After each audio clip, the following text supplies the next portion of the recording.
Hey there, would you all get whoever is out in the hallway, please?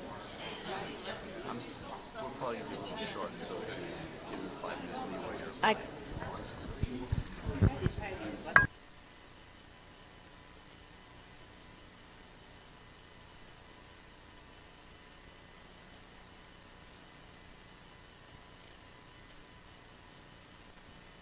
It behooves you to sit in the front of the room. Take my word for it.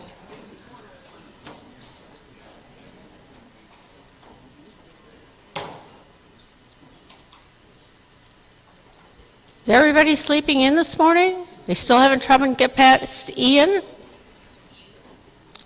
Okay.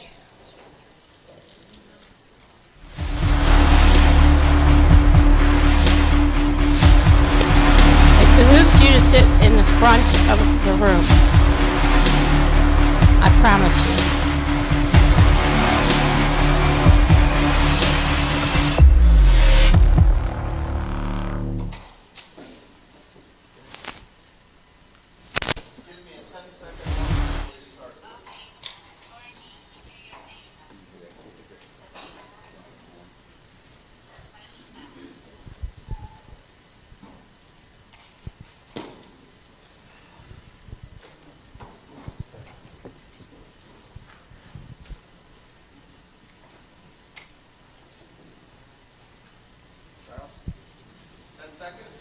Yes, please. Good morning, ladies and gentlemen. Welcome to the 37th Annual Gun Rights Policy Conference that is hosted by the Citizens Committee for the Right to Keep and Bear Arms and the Second Amendment Foundation. Just a couple of notes that I wanted to tell you is, one, for the speakers, I'm wearing my charm bracelets. You will hear me behind you. I would also like to introduce you to nobody, he doesn't need any introduction, but Masada Ayub is now the president of the Second Amendment Foundation. This is Alan's golden anniversary being chairman of the Citizens Committee for the Right to Keep and Bear Arms.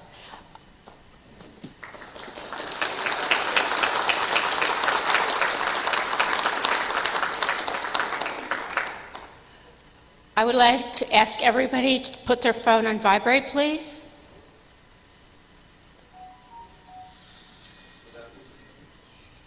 Yes. This is streaming on Facebook and YouTube, and then it will be available on YouTube, and it will be connected to SAF's website, and will come from other websites as well. We haven't been together for 2 years. It's been a long 2 years. A lot of things have happened, good and bad. We have Bruin, just good and bad. We have other things.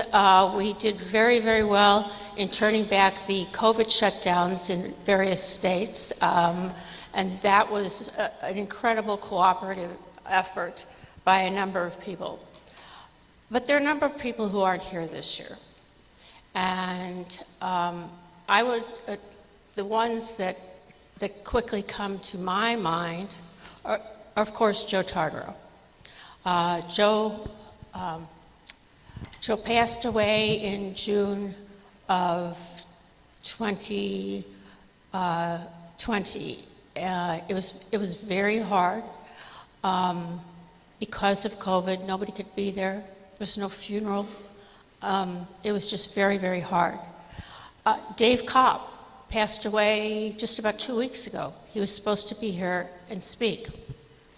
We had an attorney in Massachusetts who ended up basically being responsible for Boston issuing their permits in a much more expeditious fashion. I spoke to him some afternoon. He said, I have COVID. They're going to make me go into the hospital. And I never heard from him again. People ably took up his work, but but he is a loss to our community.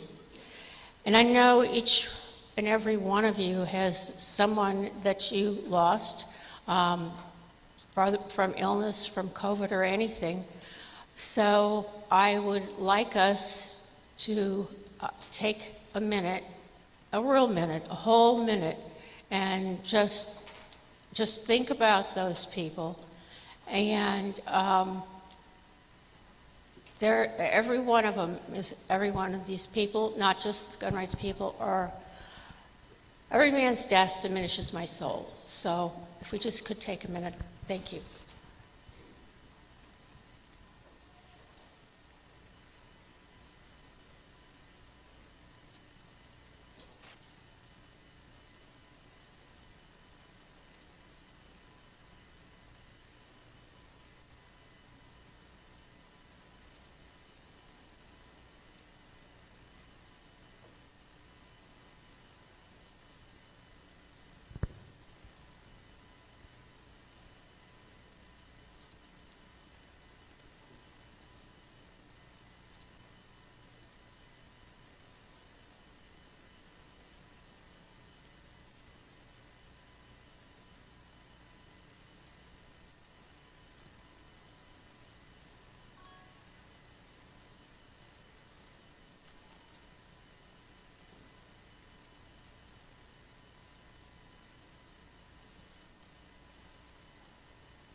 Thank you very much. You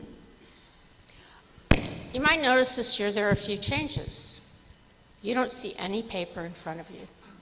We didn't hand you a big old bag of paper. There's not a pile of books sitting in front of you. Did you look at the back of your badges? Back of your badges? Those are QR codes. And all I know is that we moved into a whole new world when COVID hit in terms of our offices.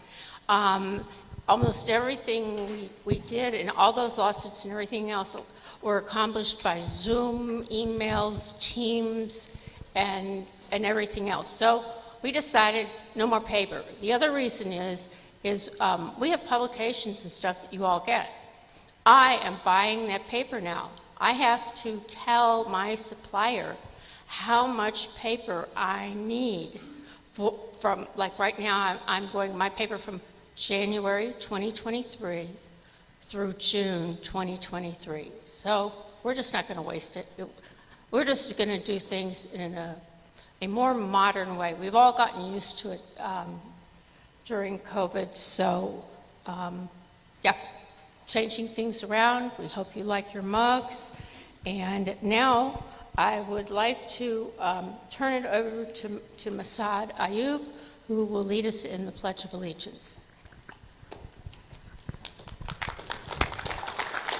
Thank you, and good morning. Those of you who are, we're going to do the Pledge of Allegiance now, correct?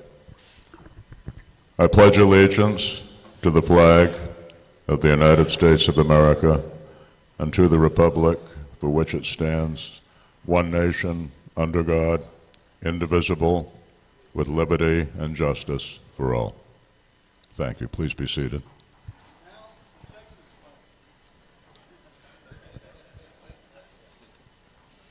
We'll do the Texas Pledge later. Somewhere the ghosts of Travis, Barrett, and Bowie are watching. Gang, I'd like to welcome our new people here in particular. How many are here for the first time? Okay, I think you'll find it worth your while. And one thing we saw in the last 2 years of the pandemic, we had to go strictly virtual, and that was the bad news. The good news was going virtual reached a whole lot more people, but the bad news was it lost the networking element. One reason you go to any conference with a special purpose is to network with others who are in the same fight. Now, the other side has tried to demonize all of us as a bunch of white supremacists. You'll notice, among other things, if they ever pull that on you, you might want to tell them the last gun conference you were at with a few hundred people, 2 of the first speakers were an Arab and a Jew. Have you noticed the other side is trying to demonize us all as fascists? Well, if so, I hope Godwin's law is right. Whoever in the debate calls the other side's Nazis first automatically loses. Now, given the fact that we do have time constraints here, if they're going to call me a fascist, I'm going to at least try to keep the trains running on time. So, basically, if I have any complaint with this conference, it's the name of it, the Gun Rights Policy Conference. I do not believe in gun rights. Guns are objects. Objects don't have rights. All of us are here today about civil rights, the civil rights of gun owners. And it is absolutely about human rights. Lord William Blackstone, the great commentator on the common law, said that self-defense was the highest of all human rights. They try to call us the insular bunch of white supremacists. Look around you. You see in this room every color, every creed, every gender. This entire room, and indeed our entire movement, crosses every line of the socioeconomic barriers. The rich, the poor, and the in-between. I remember the first time I went to the Bianchi Cup shooting match, the so-called Wimbledon of pistol shooting. I noticed not only did the multimillionaire who flew there to shoot in his Learjet shoot on the same relay as the young man who worked in the auto body shop, but afterwards they went to lunch together. Our values cross all those lines of socioeconomics, all those lines of belief systems. Look around you again. You'll see every color, every creed, every belief system. Among you are atheists, agnostics, deists, all the way to the most deeply devout. And we're here together in a common cause and a righteous cause. Keeping rights that, whether or not the atheist would call them God-given, rights that are absolutely human rights and have been recognized as such since the dawn of human civilization. Let's go back and look at some of the progress that we've made. The man sitting on my right, Alan Gottlieb, founded the Citizens Committee for the Right to Keep and Bear Arms and the Second Amendment Foundation in the mid-1970s. Now, if you go back and look then, those of us who were around then, there were 7 of the 50 states where there was no provision for the ordinary law-abiding American citizen to carry a loaded gun in public to protect his or herself and family. Today, there are none. Every single state has such a provision. Back then, the states that did have the provision were predominantly may issue, which was in altogether too many places became a code word for we'll give you the permit if you're white, male, rich, and politically connected. Well, pretty soon the time came, as we made progress, that those may issue states became the minority instead of the majority. And in June of this year, with the Bruin decision in the United States Supreme Court, it put a stake in the heart of that elitist system. Mid-1970s, there was only one of the 50 states, the state of Vermont, where citizens were trusted enough that they didn't need a permit to carry a loaded concealed gun in public to protect their loved ones. Look how far we've come. Today, as of this year, 25 states have adopted that Vermont model that some call constitutional carry, half of the states of the nation. We have made progress, brothers and sisters. You're going to hear this week from some of our strongest warriors, the people who had the boots on the ground, who literally stood before the 9 justices of the Supreme Court of the United States, argued the truth of the matter, argued the facts of the matter, and won for us. You're going to hear from some of the giants, and some of those giants can't be with us. I spoke of the fact that our so-called gun culture crosses the socioeconomic lines. It crosses the political lines, too. We have liberal and moderate as well as the stereotype conservative here. Some of the great giants were absolute self-described flaming liberals. We remember Mark Benenson, one of our strongest voices for gun owners' civil rights, who was head of Amnesty International. Our dear departed friend, law professor Don Cates, who did some of the seminal work, some of the critical, groundbreaking, foundational legal scholarship that absolutely disproved the old BS that the Second Amendment was about a National Guard. A self-described flaming liberal, he marched with William Kunstler He was one of the Freedom Riders. And he recalled carrying his .30 caliber M1 carbine to protect people from the Ku Klux Klan when they were down there trying to register black people in what was then the segregated South. People try to make us look like we're outsiders. There is no more inclusive subculture in the United States than our American gun owners. Each time one of us gets up here on the dais, it's customary you guys and gals politely clap. I'm arrogant enough I don't need applause, but I'm going to ask you for something. When I step down, give yourselves a hand, because you're the people on the ground that are making this happen. Thank you.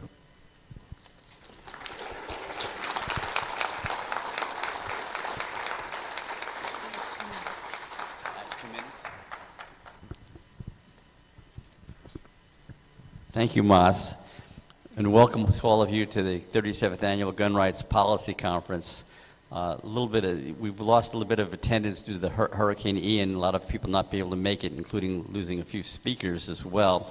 So we've had to ad-lib a little bit to get us to where we are today, which isn't the first time this has happened at a Gun Rights Policy Conference. Two things that stick out in my memory historically from our conferences was the year for 9/11. All the airlines shut down. We had a conference coming up. We had to decide if we were going to hold it or not. We decided we had to hold it. It was that important.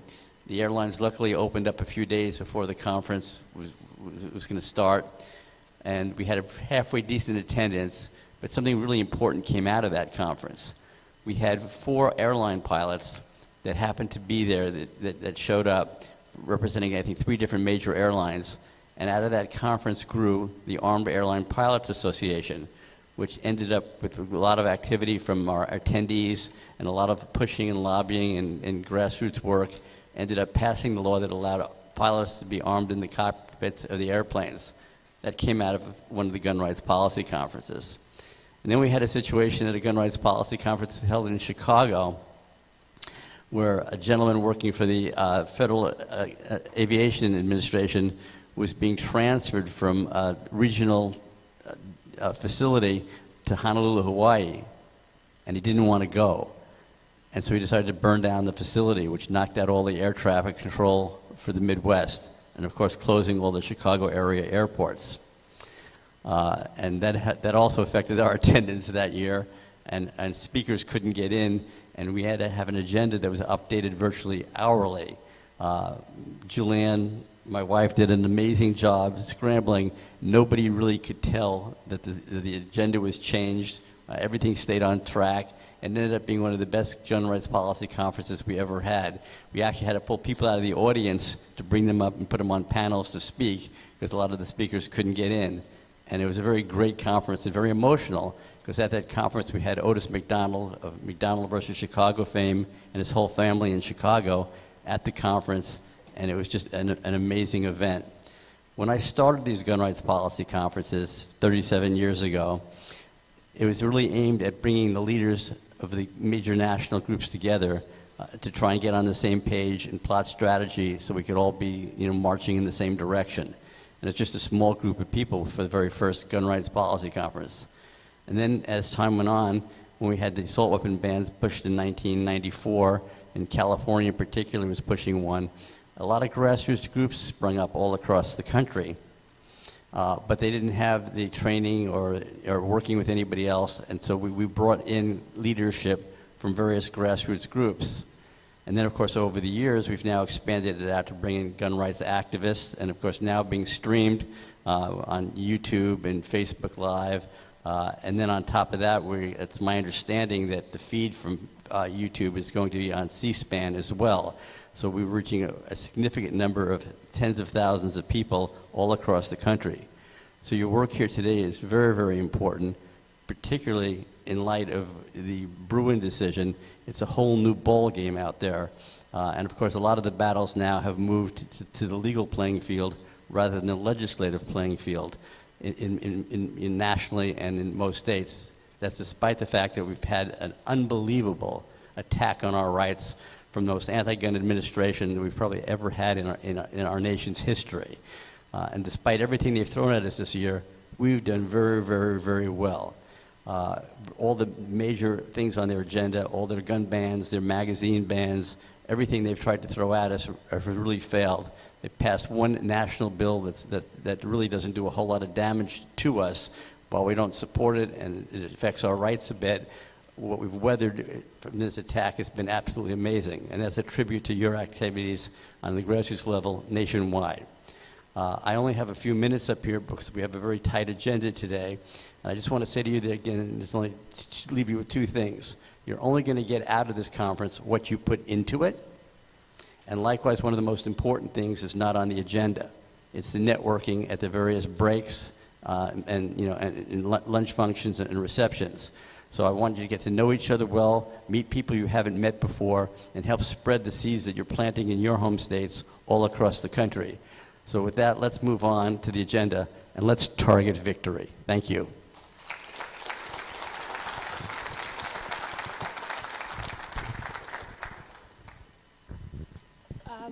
I'd like to introduce Mark Smith, who's coming up here. Mark has worked in the 2A area for a long time. You'll find his bio on, if you look at the back with your QR code, you'll also find a paper that he wrote that is probably one of the definitive discussions on Bruin. Also, Mark needs to plug his incredibly fascinating YouTube, what is it called? What do you call it? Podcast, a video cast? The Four Box Diner, and he can explain the name, but you will learn more. It's fantastic. I've seen every one of them, and they're great. They'll take you from the beginning. There are simple explanations. There are more complex explanations, but he will leave you with all of the tools that you need to expand your intellectual knowledge of the Second Amendment. And it's fun, too. Mark? Thank you, Julianne.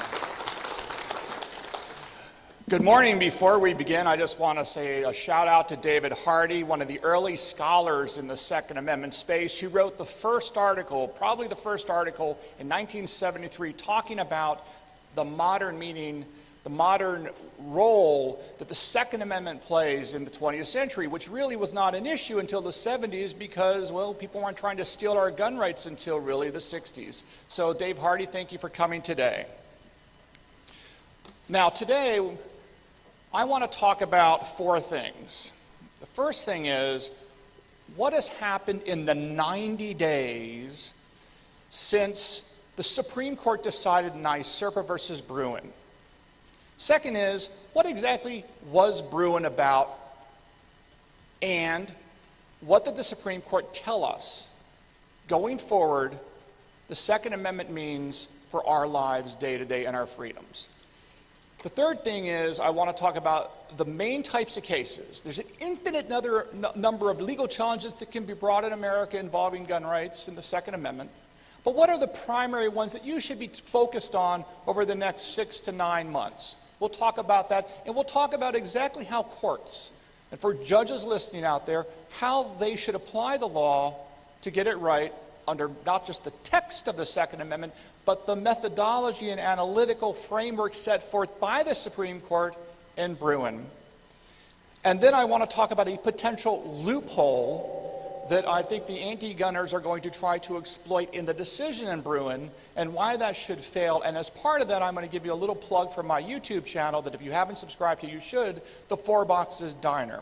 Because if you take a look at the bio on that QR code, you'll see that I spend much of my time in academia and scholarship now. Although I'm a former trial lawyer and litigator, now I'm mostly a scholar in academia. So it's nice to leave the world of scholarship and academia for America at events like this. And the last thing I want to talk about is, where do we go from here? So to begin, what's happened in the last 90 days since NYSERPA versus Bruin? Let me give you some good news. The news you probably haven't seen in the press. The news you probably haven't seen in the media, because it's kind of buried, for good reason. First, in Colorado, two separate so-called assault weapons, which are assault weapon bans are nothing more than bans on semi-automatic rifles, right? There's no such thing as assault weapon. These are semi-automatic rifles. And yet, of course, the media and the anti-gun community tries to label these assault weapons. So in Colorado, in Superior, the city of Superior and the city of Boulder, two separate cases where the so-called assault weapon ban was enjoined by federal judges, two separate federal judges that said that under Bruin and the Second Amendment, these so-called assault weapon bans, these semi-automatic rifle bans, were unconstitutional. That's not even the best part of the story, though, in Colorado. The best part of the story, folks, is do you know who made those decisions, those two judges? Well, they weren't Mark Smith. They weren't anyone in this room. One judge was appointed to the federal bench by Barack Obama. A second judge, believe it or not, was appointed to the federal bench by Joe Biden. So if you live in a world where federal judges appointed by Joe Biden and by Barack Obama, the two best gun salespeople in the history of the planet,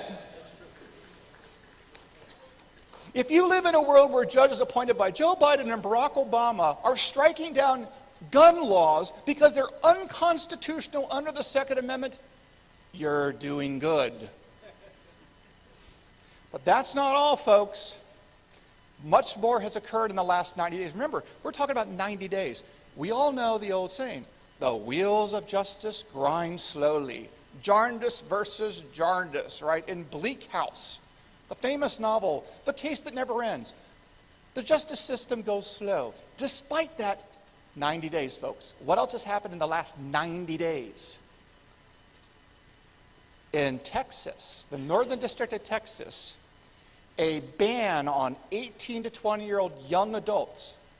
That's the same category of people, by the way, 18 to 20-year-old young adults. Well, that's the same category of people that the anti-gun community says is not capable of exercising their right to keep and bear arms. This is also the same cohort of people, the 18 to 20-year-olds, that are able to borrow hundreds of thousands of dollars, mind you, in student loans to be forgiven by Joe Biden. So they're capable of borrowing hundreds of thousands of dollars in loans, getting married, entering into contracts, joining the military, being drafted, fighting for our country, and yet they weren't allowed to get a concealed carry permit or carry guns in public in the state of Texas right here.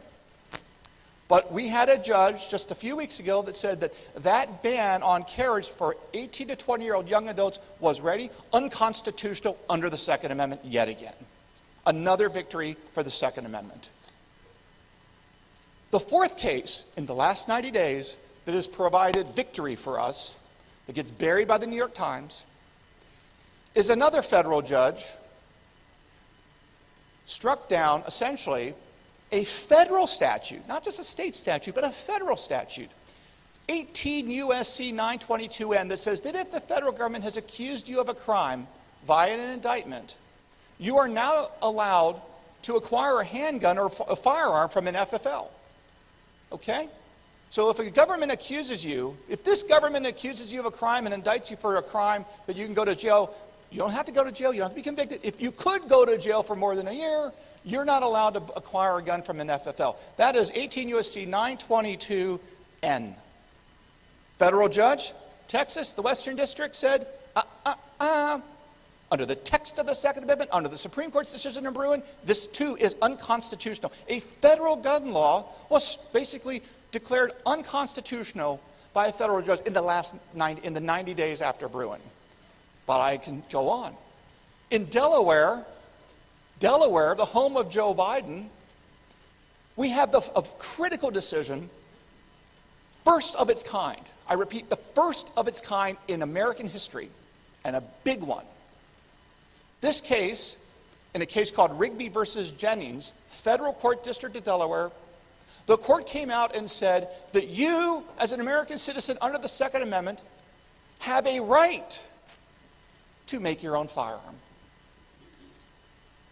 To make your own firearm. And in doing so, in finding that conclusion, they then said that virtually all of the so-called ghost gun laws enacted by Delaware. We know ghost guns is yet again another propaganda term by the left, the anti-gun movement, and the media that goes along with them, the handmaidens in the media. We know that ghost guns is a propaganda term for a do-it-yourself gun. One wonders whether or not they're going to start calling do-it-yourself decks and do-it-yourself porches ghost decks and ghost porches, because they don't have a serial number.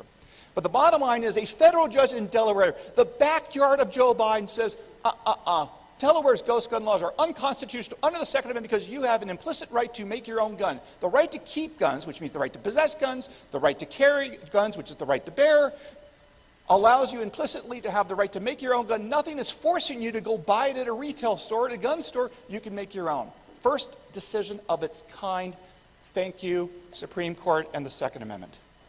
Then just last week, remember, 90 days after Bruin, more to come, just the last 90 days I'm summarizing. Winchester, Virginia, public park. The anti-gunners went out there and passed a law saying, you can't have a, okay, you can carry, but you can't have a gun in public park in Winchester County, Virginia, in the city of Winchester, Virginia. You can't have it in a public park. Oh, and you can't bring it to a parade or a public event. A state court judge says, nope, can't do that either. Banning guns in public parks, banning guns at public events and in the adjacent streets around a parade or a public event, unconstitutional under the Second Amendment. Goodbye, get out of here law. Then we have in New York, watch out New York, baby. The courts are coming for you. You can throw your little hissy fit all you want. Doesn't matter. They're going to put you in a corner, face the wall, and you're going to take a timeout. You watch. You watch. Let me tell you why. There's a case called Anton Yunk versus Bruin. This case was decided, and when you read the media reports, it's all like, New York wins, gun control laws upheld. Yes, that's the headline. But if you're a Second Amendment lawyer or Second Amendment scholar, you actually read the opinion in all 75 pages of it. What they really buried was this. The first 35 pages explained why the plaintiffs that sued New York lacked standing because they didn't make allegations. The reality is they probably had standing, but the New York court, I think, got it wrong. But nevertheless, 35 pages saying plaintiff didn't have standing, he has no authority to come to the court and ask for the relief he's seeking. Okay. What was in the last 35 pages of that opinion? 35 pages explaining basically every aspect of the new New York gun law, including like no guns in Times Square and the like. Guess what? 35 pages saying, well, I can't rule on this because I don't have jurisdiction because the plaintiff doesn't have standing. But if I did have jurisdiction, I would basically get rid of all these gun laws. They're clearly unconstitutional. And he goes, for 35 pages, he says, I don't have to do this, but I'm going to do it anyway. All of these New York gun laws that were just enacted are essentially unconstitutional under the Second Amendment. Now, that's not the good news. What is the good news? Guess what? The Gun Owners of America organization and some new plaintiffs filed another lawsuit in the same court, in the same jurisdiction. It was assigned to the same judge. Oral argument was on Thursday. And these plaintiffs basically said, yeah, they all alleged all the stuff that they needed to allege apparently to get standing, and they're in front of the same judge. And an oral argument on Thursday in New York, the judge basically looked at the state of New York and says, yeah, I basically don't get it. How can you do any of this under the Second Amendment? He's like, I'm not making a ruling now. You're going to get a written decision any day now. But clearly, if you looked at the oral argument, coupled with 35 pages saying it's unconstitutional, the trend looks very good for New York, and unless you're an anti-gunner. So I suspect a big decision's coming out next week in New York that's going to strike down most of those gun laws. And the last point I want to make about what's happened in the last 90 days after Bruin is, I have a saying. It's not my saying. It's a saying I use a lot, though. Dumb people do not learn from their own mistakes. Smart people learn from their own mistakes. But wise people learn from the mistakes of others. Now, why did I just say that? Because states and jurisdictions across the country are trying to be wise and learn from the mistakes of others, including Washington, D.C. You see, Washington, D.C., believe it or not, has one of the few anti-arsenal laws. How many of you know what an anti-arsenal law is? Very few, because it's not that it's rare in America, but popular in Europe. Anti-arsenal laws basically restrict the number of guns you can own, the amount of ammunition you can have, and the like. Okay, it's very popular in Europe, not so much here, for obvious reasons. What did DC do? DC had a law that says you could not carry on your body, even with a carry permit, more than 20 rounds of ammunition at any one time. Guess what they did in light of Bruin? They said, you know, maybe this is not a good idea, and they just did an emergency session to basically vacate and get rid of the 20-round carry restrictions because they've learned, trying to be wise, the lessons of the other jurisdictions that are getting spanked in court. So that's what's happened in the last 90 days. And in investing, if you invest money, they say the trend is your friend. When it comes to what's happened in the last 90 days, I would say for the Second Amendment community, the trend has been our friend. Now, let's talk about Bruin. Bruin's a very long decision, a lot of complicated stuff in there. We can go into extreme detail. In fact, on your QR code, if you want to take a look at this, I wrote one of the earliest, if not the earliest, law review article in America on the legal significance of the Bruin decision with the focus on law clerks and judges who are actually going to have to apply it. So it's very technical. The article that's on you can look on your QR code, was published in the Harvard Journal of Law and Public Policy, a prominent journal looked at by many judges across the country. So it's important. And if you want to get into the geeky technical arguments, feel free to check that article out, but you don't need to if you listen to this. But if you're a judge or a law clerk or someone that really needs to understand Bruin from a technical, scholarly point of view, check out that article in the Harvard Journal. Now, for your purposes, NYSERPA versus Bruin, what was it about? It was basically about Mother May I like to say. What Bruin was is you had a couple plaintiffs, a couple individuals in upstate New York that wanted to carry guns for general self-defense.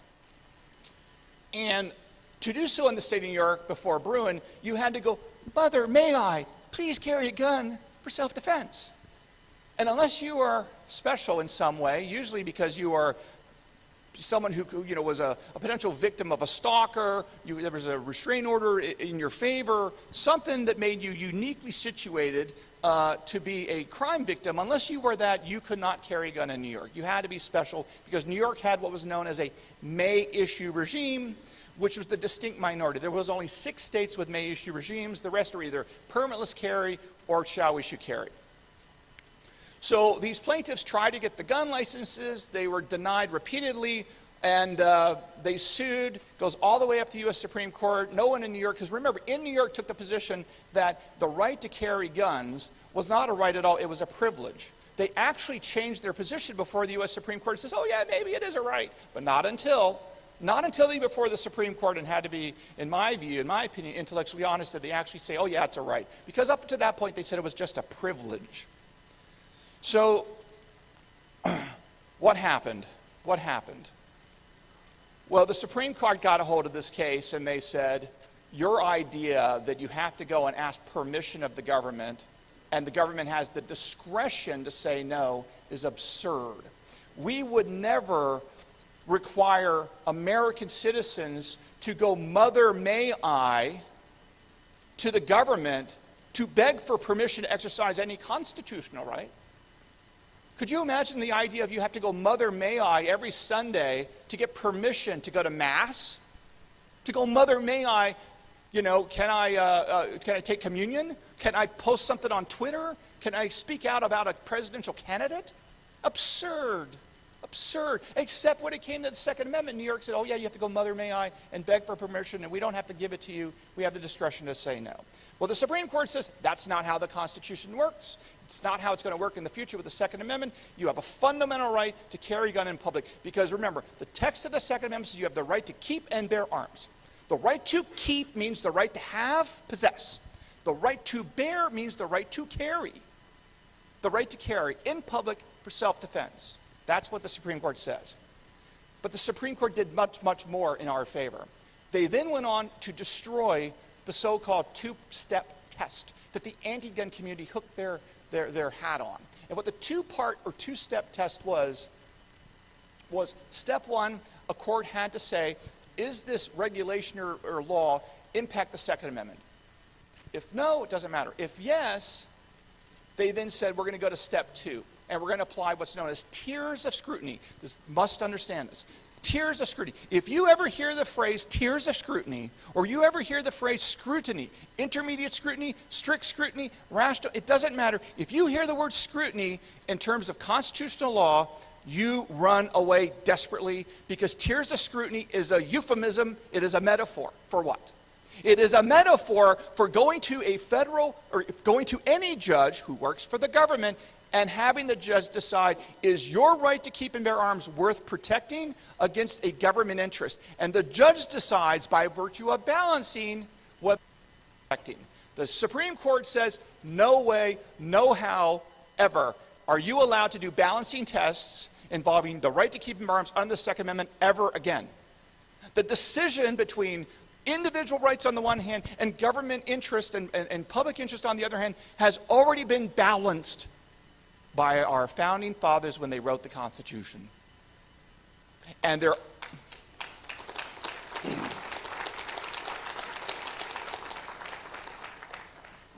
And the court went on to point out that this is not the only aspect of the Bill of Rights that has public safety implications. For example, the Fourth Amendment, search and seizure, unwarranted searches.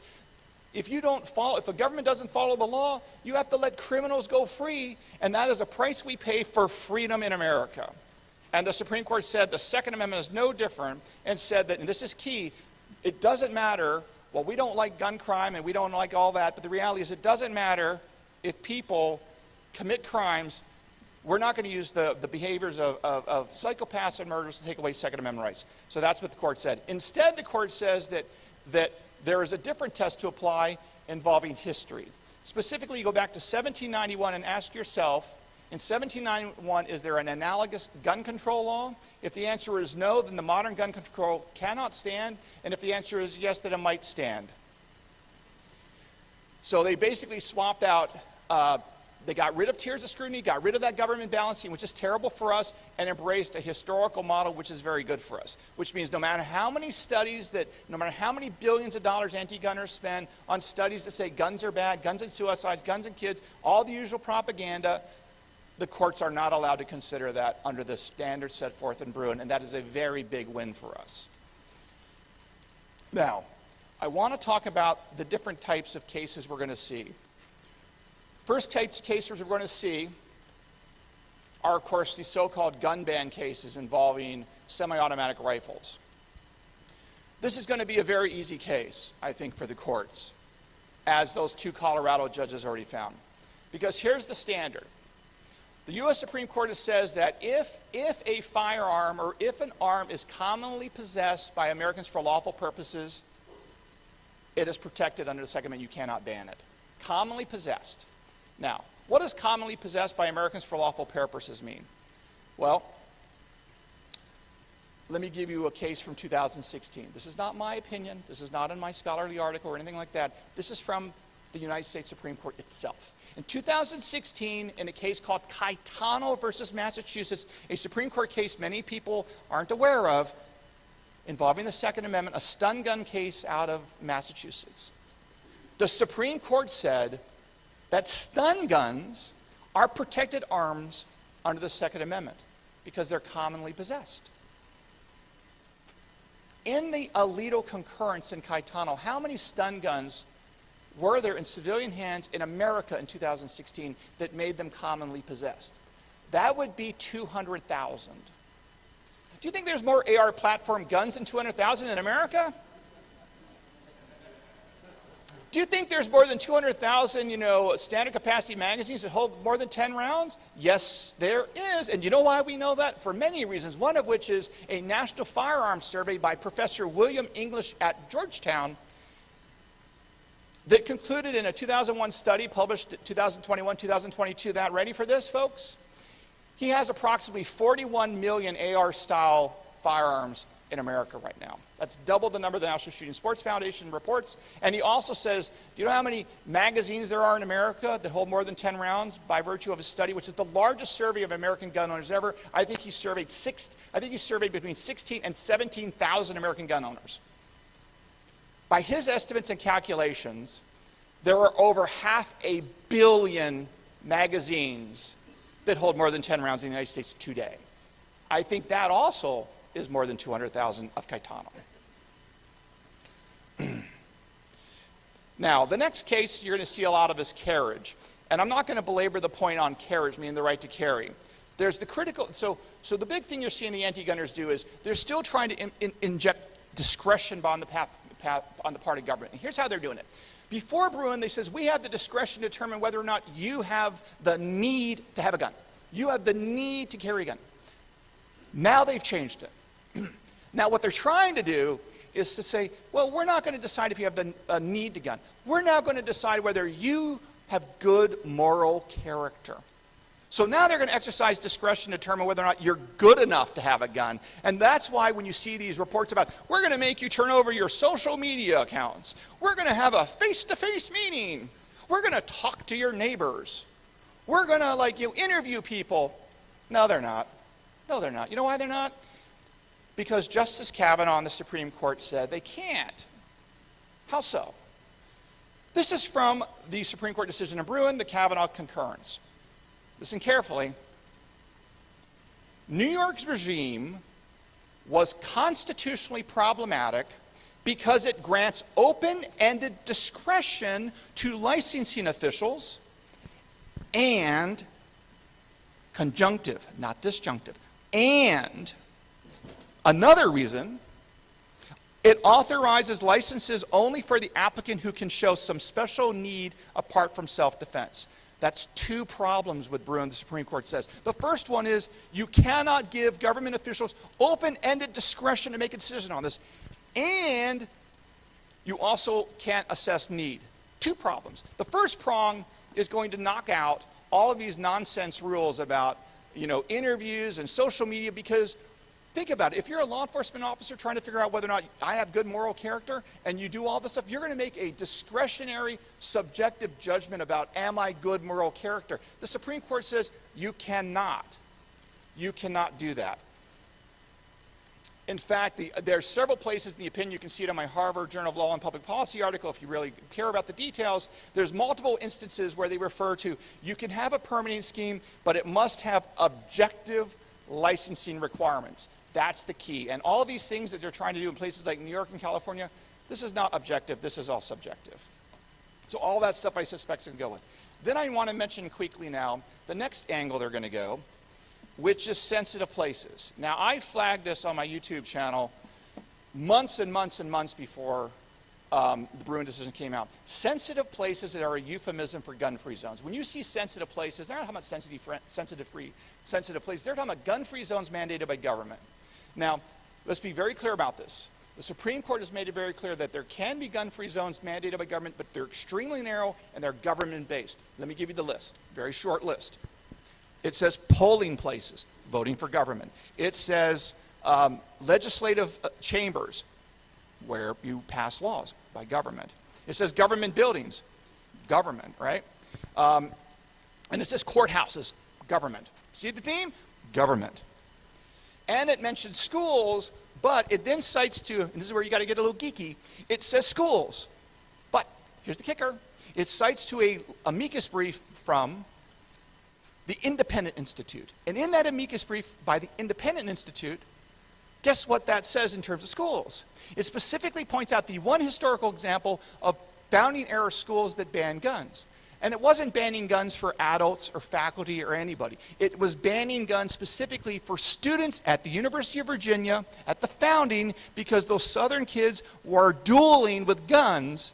So the only historical precedent for sensitive places in context of schools is the students can't have guns. But the maintenance men, the workers, the board of trustees, all can have guns under the historical precedent. So when you hear people talk about schools and no guns, you remember the UVA example.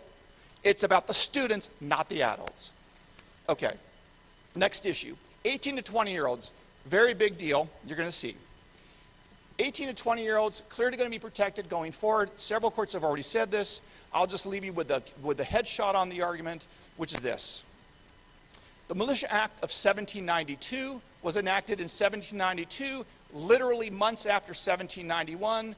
The Second Amendment was ratified by the First Congress in 1791. That same group of people ratified the Militia Act of 1792 months later, and in the Militia Act of 1792, 18-year-olds were mandated to get their own firearms. So obviously 18-year-olds are part of the people that are allowed to have guns. Now, I have 3 more minutes, right, Julianne? That's what I got, okay. I don't want to run over because then I'm going to get in trouble. So here is where, before I get into the next topic of the one loophole I think the anti-gunners are going to try to exploit and why it won't work, I just want to give a shout out to my YouTube channel, The 4 Boxes Diner. 4 boxes refers to the 4 boxes of American liberty: the soap box, the cartridge box, the ballot box, and the jury box. You all know this. And it's set in a diner because I wanted to be conversational and not all too, hoity-toity, if you will. So here's one thing I want you to take away and understand how the anti-gun movement works and the left works in America. The universities and the colleges are the biological weapon laboratories of the left.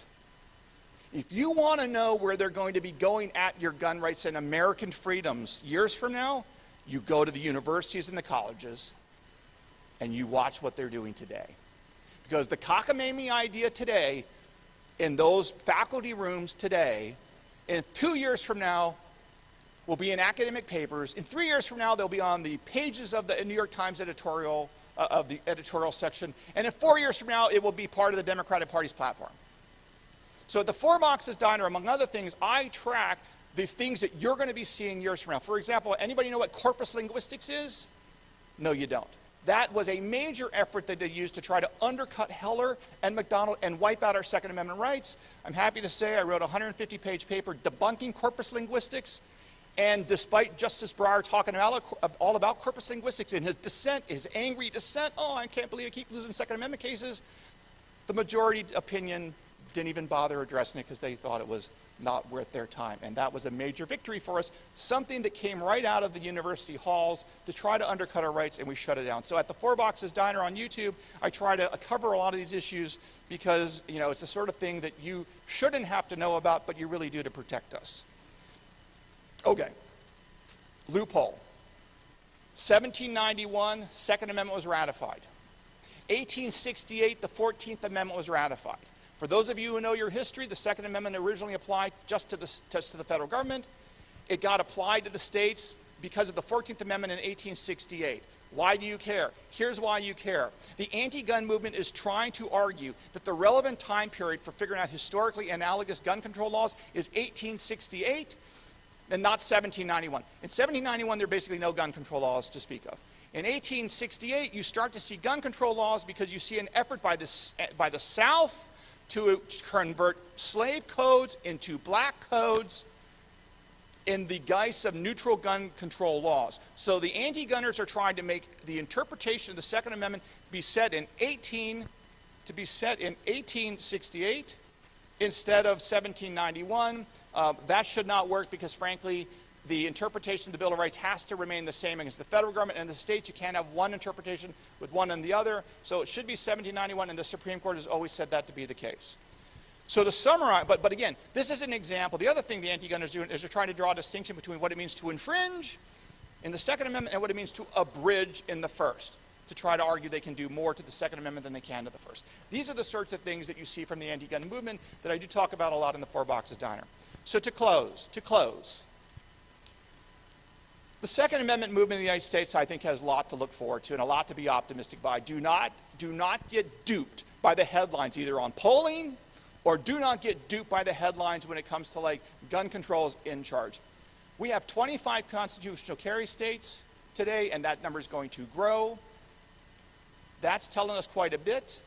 And we know a lot of liberals in liberal states, because of the crime wave, are now buying guns more than ever before. So again, Bruin is also a major step forward, a long overdue step, but a major step forward. And yes, although I think we have many fights to come, we must remember this following, and I will end with this. Benjamin Franklin, at the time he and his peers signed that document called the Declaration of Independence, had the following to say to his peers in the name of liberty and freedom and the start of the country of the United States of America with that Declaration of Independence. This is what Benjamin Franklin, one of our founders, said. We must all hang together, or most assuredly we shall hang separately. Now, I think that is a very good bit of advice, not just for the founding fathers that created this great country, the greatest country that's ever existed in the history of the planet. I think that's very good advice to the Second Amendment movement, because no matter where you are or who you are or what you do, these rights and these freedoms are not just ours to protect, we're also protecting these for future generations.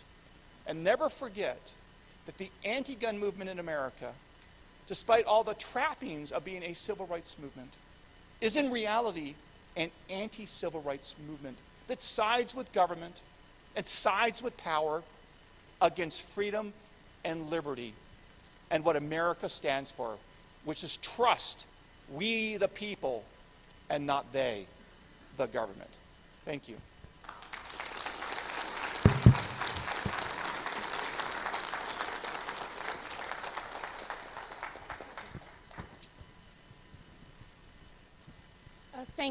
Thank you so much, Mark. And I really cannot encourage you enough to go to his Four Boxes Diner. It's fantastic. But, yes, I still have this on. I would now like to introduce John Olendorf, who is with Cooper and Kirk, that is a litigation firm in Washington, D.C., the Second Amendment Foundation and the Citizens Committee for the Right to Keep and Bear Arms have been very, very lucky to work with him and many others in the firm. They have added so much to Second Amendment litigation, the rulings and everything have been amazing. They are also my favorite lawyers to work with. So I would like to introduce John. His bio is with the QR code.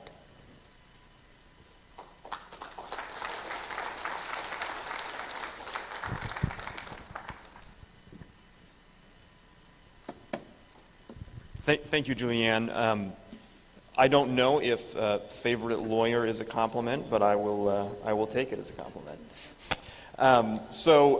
One thing Mark mentioned, an important aspect of the Bruin decision was that it rejected the application of the so-called tiers of scrutiny in the Second Amendment context. And for the next 10-15 minutes, I just want to drill down a little bit deeper on what those are and why Bruin rejected them, and why I think we should be happy that Bruin rejected them, and why I think we should hope that the court not only declines to apply these tiers of scrutiny to new areas, but maybe works to roll them back in the areas of constitutional law that they do apply. So let's begin with what are exactly these tiers of scrutiny. So the tiers of scrutiny are basically just a set of standards or tests that courts have developed to use when they're hearing constitutional challenges to government action under the Constitution. It's usually said that there are 3 tiers of scrutiny. The most strict or the most stringent is called strict scrutiny. This applies especially in the First Amendment context and to challenges of race discrimination. And so if you go into court and you say the government is violating my right to free speech, then generally the court is going to apply strict scrutiny, and what that means is the court is going to say, okay, government, he says that you're violating his free speech rights. You need to tell us that you have a compelling interest to violate his free speech rights, a really important reason. And then if you can show us that this challenged government action or this challenged law is necessary to further that compelling interest, then his free speech rights just go away. We're going to uphold that law even though they do infringe his free speech rights because you have a really good reason to do it. But it has to be a really good reason. The next step down from strict scrutiny is intermediate scrutiny. There the government has to have not quite as good of a reason. It has to have an important reason, not a compelling reason, but an important reason. And it doesn't have to quite show that the law is necessary to further that reason or interest, that important reason. It has to show that it does a lot to further it, substantially advances that important interest. The lowest tier, the third tier, and lowest tier is rational basis review. And there the government can have pretty much any reason to support its challenge law as long as it's a legitimate reason. It can't be our reason is we're trying to discriminate against somebody's race, or our reason is we don't like the speech that he's speaking. It has to have some kind of legitimate reason, and the challenge law has to be at least rationally related to that reason. It doesn't have to be a really tight fit, but it has to have kind of a reasonable fit. So importantly, as Mark mentioned, a big aspect of the Bruin decision is that the court refused to import these standards into the Second Amendment context. Just briefly today, I'm going to talk about why I think that is really good news for our Second Amendment rights, and why I think, to the extent we care about our other constitutional rights, particularly our First Amendment free speech rights, we should hope that the court starts to roll back the tiers of scrutiny in that area as well. And the first reason, there are two reasons that I'm going to talk about. The first is that these tiers of scrutiny, this whole method of analysis, is contrary to the Constitution's, I think, is contrary to the Constitution's original meaning. So that the prevailing approach to the Constitution on the Supreme Court right now is you want to figure out what the Constitution means, what it says. You look at what the framers thought it meant. You look at the meaning of the words at the time that they wrote them back in 1789, 1787, 1789, figure out what the words meant then, and then you apply that original meaning to government action today. And I think the tiers of scrutiny approach is contrary to that method of constitutional interpretation. And the first reason that I think we know this is that we can look at the time of the founding at how courts approached constitutional challenges and constitutional rights then. We all remember, right, from school that Marbury versus Madison, right, there were challenges to government action on the basis of the Constitution around the time of the founding. There were some even earlier than Marbury in the state courts. So the courts heard these same kinds of challenges that they hear today. They heard them back then. But they did not apply anything like the tiers of scrutiny. They didn't have any sort of balancing, how important is your reason for violating, someone's constitutional rights. They didn't do any of that. Instead, they basically did something very close to what Bruin says courts should do under the Second Amendment. They looked at the text of the Constitution. They said, well, let's try to figure out from the meaning of the words, the plain meaning of the words in the Constitution, what's the scope of the government power that it grants the federal government to exercise, its enumerated powers? And then what's the scope of the rights that individuals have that are guaranteed by the Constitution? And then you figure out, is this challenge to government action, is it within the scope of one of the powers that's granted to the federal government? Is it outside the scope of one of the rights that's guaranteed and preserved to individuals? And if so, then it's constitutional. If not, then we strike it down. That's what the courts did at the founding. A great early example of this is this famous decision by Chief Justice John Marshall in McCulloch versus Maryland, which upheld the first bank of the United States, which was challenged on constitutional grounds. He didn't do any kind of balancing test. He didn't ask how do you really need a bank? Do you have a compelling interest in the bank? He just said, let's try to figure out what the scope is of the powers that the Constitution granted the federal government, and is the power to create a bank inside that scope. And that's really how the courts operated for over a century after McCulloch as well. And it wasn't really until the mid-20th century, 1950s and 60s, that the courts started to apply this compelling interest, this tiers of scrutiny type approach to the Constitution.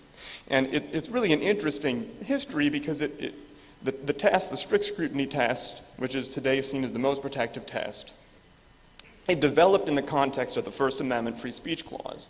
And at the time, in the 50s and late 50s and early 60s, there were kind of two factions on the court in First Amendment cases. You had the First Amendment absolutists, like Justice Hugo Black, who said, hey, I can read the Constitution. It says Congress shall make no law abridging the freedom of speech. I think no law means no law, so if you have a law abridging the freedom of speech, then it's unconstitutional. He and a couple other justices took that view. Then you had the First Amendment minimalists like Justice Felix Frankfurter, who really wanted much less judicial intervention, striking laws down under the First Amendment. And it was really Frankfurter who, in a series of opinions, developed this idea that, well, even if a law does abridge the freedom of speech, if the government has a compelling interest, then it's still okay because that interest is more important than your First Amendment rights. He really developed this idea in a series pushing for a very narrow, watered-down approach to First Amendment cases. And then through a series of membership changes, the balance on the courts shifted, something we're familiar with today. And the pro-First Amendment factions on the court got a majority, and one of those new pro-First Amendment judges, Justice Brennan, kind of took up the task of articulating what's the new, more protective First Amendment test that we're going to develop to protect First Amendment rights. And he seized on this language from these earlier cases about compelling interest, and he turned it into a more protective test. And he said, well, compelling has to be really compelling. We're going to use this in a more muscular way. But he took kind of the same test that had been used to water down our rights and then set it up as the way of protecting First Amendment rights. So I think we can learn a couple of important things from this history that show us that this whole tiers of scrutiny approach is not consistent with the original meaning of the Constitution. The first is it wasn't used at the founding. We know how the courts at the founding approached constitutional challenges. It wasn't this way, and so that's a good reason to be pretty suspicious that this approach is accurately implementing the Constitution's original meaning, the original meaning of our Bill of Rights. And then the second thing is we know, in fact, how these tiers of scrutiny developed. And they weren't developed by justices who really cared about the original meaning and who said, you know, we've done some historical research, we've figured out that it's these tiers of scrutiny that actually capture the Constitution's original meaning. Instead, they were developed as a way to balance away our constitutional rights, which I think confirms that this whole approach is not consistent with the Constitution's original meaning. But let's say that you really don't care about the Constitution's original meaning. That's not, I think it's the predominant approach to interpreting the Constitution today. It's not the only one. There are people who say we have a living Constitution. Instead, you know, we should think about modern norms and standards when we interpret the Constitution. And I want to finally argue that even if you take that approach to constitutional law, the tiers of scrutiny still are pernicious, they're still bad law, and they should still be rejected. And that's because I think the tiers of scrutiny really lack the essential characteristic of law in that they are not capable of being neutrally applied in an objectively kind of verifiable or principled manner. And I think we can see this kind of by both parts of the, for example, the strict scrutiny test. So again, the first step in the strict scrutiny test is the government has to come forward with a compelling interest justifying its challenged law. But how do you figure out what exactly the interest is that the law is serving? This turns out to be pretty tricky because it turns out there's a variety of different levels of generality or different steps at which you can describe what the government's interest is. So let me take the so-called assault weapon bans as an example. My firm has litigated against a lot of these bans. And as we all know, and as Mark mentioned, there's no such thing as an assault weapon, right? These are semi-automatic rifles, usually sometimes semi-automatic pistols. They have certain features like a pistol stock or a bayonet mount that make them look kind of scary, right? They look scary. So the real function and effect of these bans on assault weapons, so-called assault weapons, is that they're keeping scary-looking guns out of the hands of the people where the ban applies, right?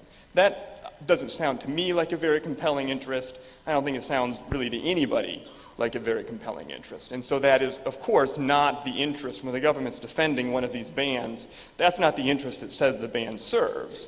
It says, well, our interest is in preventing gun crime. or our interest is in public safety, or protecting against mass shootings, right? See, it's describing its interest at a much higher level of generality. Our interest is in doing good things, public safety. Now, which of these descriptions of the interest behind the assault weapon ban is the right one? Well, arguably, they're both right. I think many of these governments do think these bans further public safety. I think they're wrong about that, but there's a case to be made that that's the interest they think they're serving. But they're also clearly, the much narrower description of what their interest is also accurate. So how do you pick between the two different descriptions of the interest, one of which is compelling, sounds compelling, one of which clearly doesn't? And the answer is there is no answer. The courts have never provided an answer for how you determine at what level to describe the government's compelling interest in one of these challenges. So it turns out that the entire outcome of the test is going to depend on a question to which there's no principled answer. And the second part of the test asks the court then to determine, once you've figured out or decided on the description of the compelling interest, the court has to figure out, well, is this a necessary means of furthering that interest? Are there other means that could be used to accomplish this interest that would be less burdensome, less restrictive of the constitutional right in question? And that's really a kind of an empirical analysis. So again, in these assault weapon cases, what generally would happen before Bruin is they would come in with their social scientists, right, all funded by Bloomberg, and they would say, oh, there's going to be this many more mass shootings if you strike down this ban.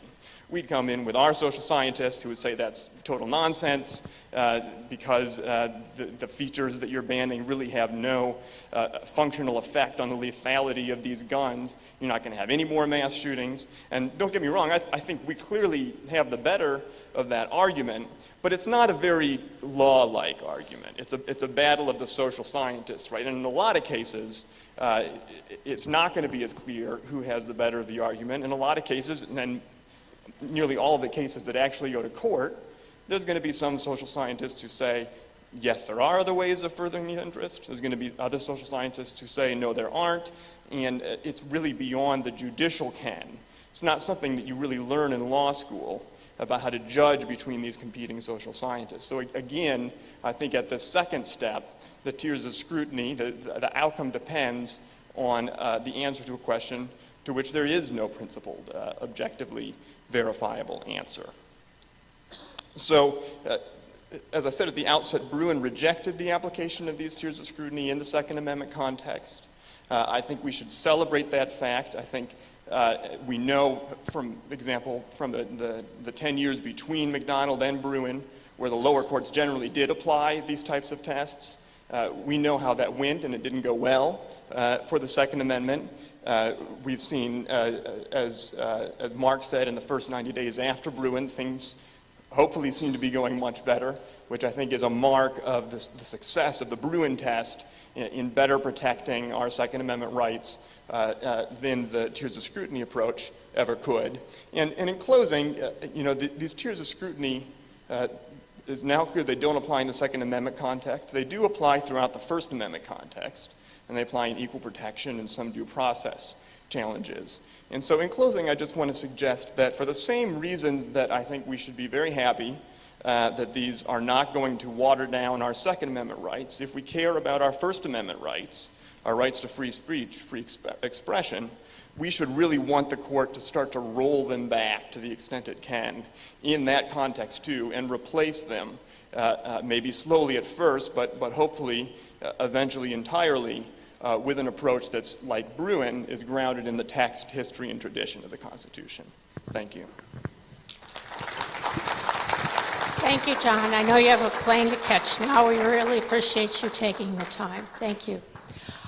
Now, it is my pleasure to introduce Steve Hallberg.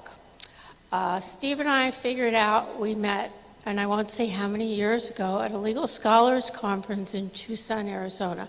Also at that conference was Dave Hardy, who I think I just saw in the room, Dave Coppell, Bob Cottrell, and some of the people that will be talked about later this afternoon who are no longer with us. So right now, Steve is going to talk about America's Rifle, the case for the AR-15, brand new book coming out. I can't find a link to purchase it yet, but maybe Steve has one. Thank you.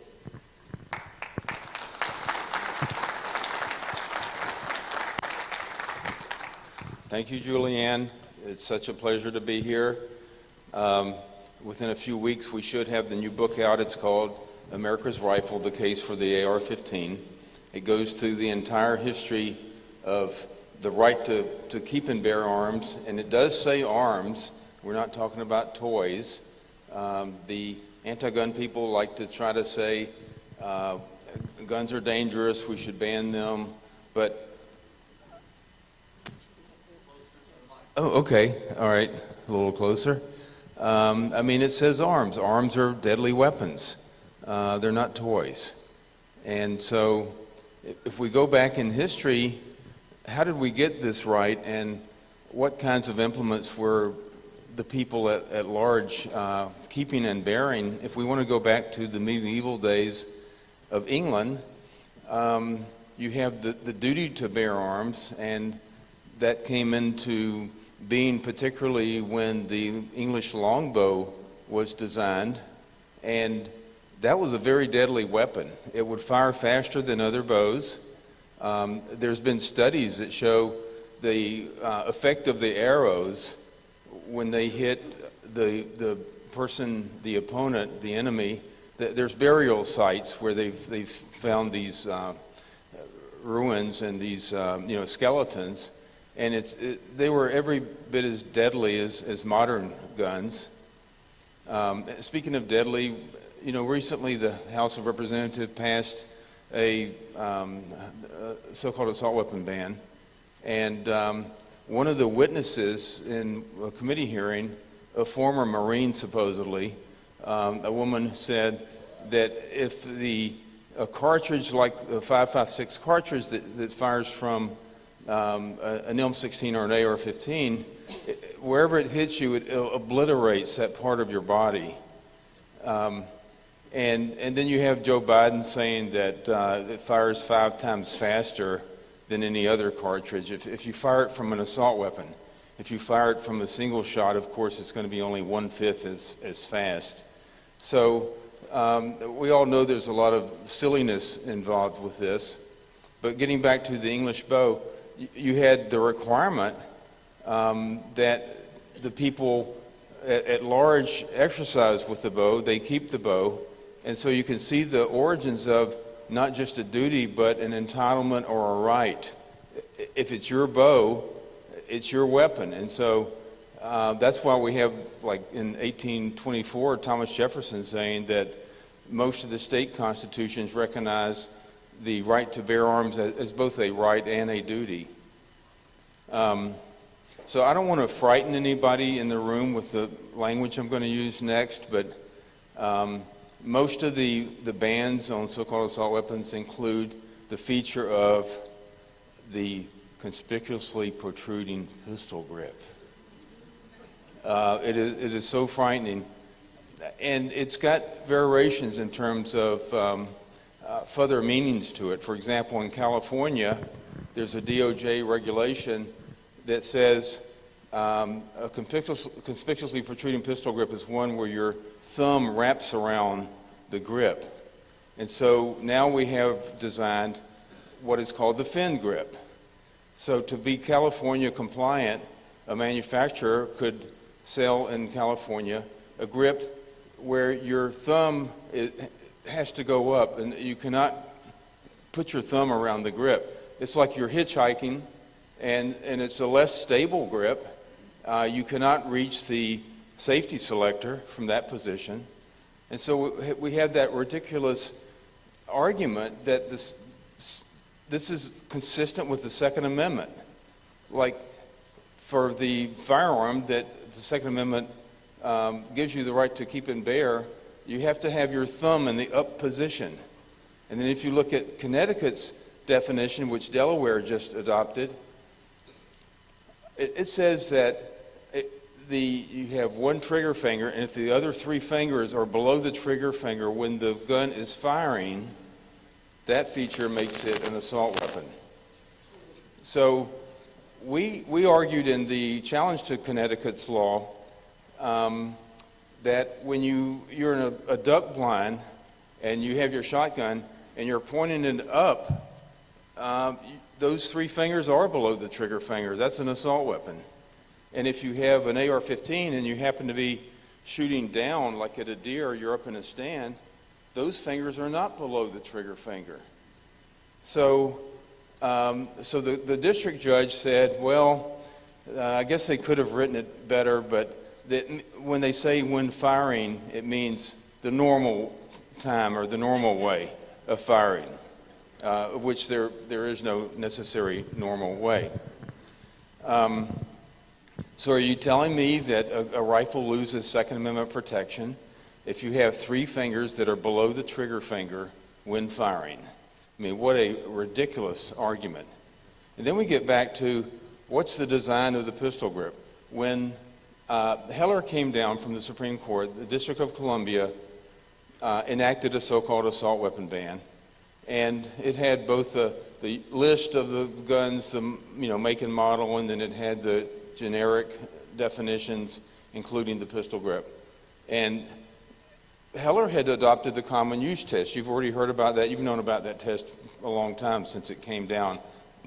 The kinds of firearms that are in common use by law-abiding people for lawful purposes are protected by the Second Amendment.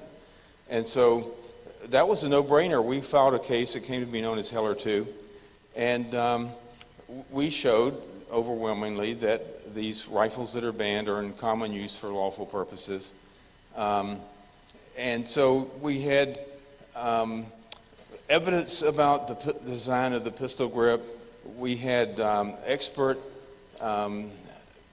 affidavits. Harold Johnson, who authored the Small Arms Identification books for the Defense Intelligence Agency years ago. We had former members of the armed forces about the purpose of the grip. And it's so you can hold the rifle in a steady way with the stock against your shoulder, and you can fire with accuracy. The District of Columbia didn't submit any evidence, but they had their legislative record where a member of the Brady organization testified in a committee hearing that the purpose of the pistol grip is to spray fire from the hip to kill as many people as quickly as possible. And of course, there's no evidence for that, and you'd be a dummy to do that. You're going to miss most of your shots. But that was good enough for the Court of Appeals. So the D.C. Circuit said, yeah, we agree these guns are in common use. We can't deny that. We conservatively estimated several million. That's grown greatly now by more buyers and also more information where we can get better estimates, like the Bill English study that was mentioned by the previous speaker. So, yeah, they're in common use, but we got you. We're going to apply intermediate scrutiny. And we're going to take snippets from the legislative record like, oh, the pistol grip, that's for spray firing from the hip.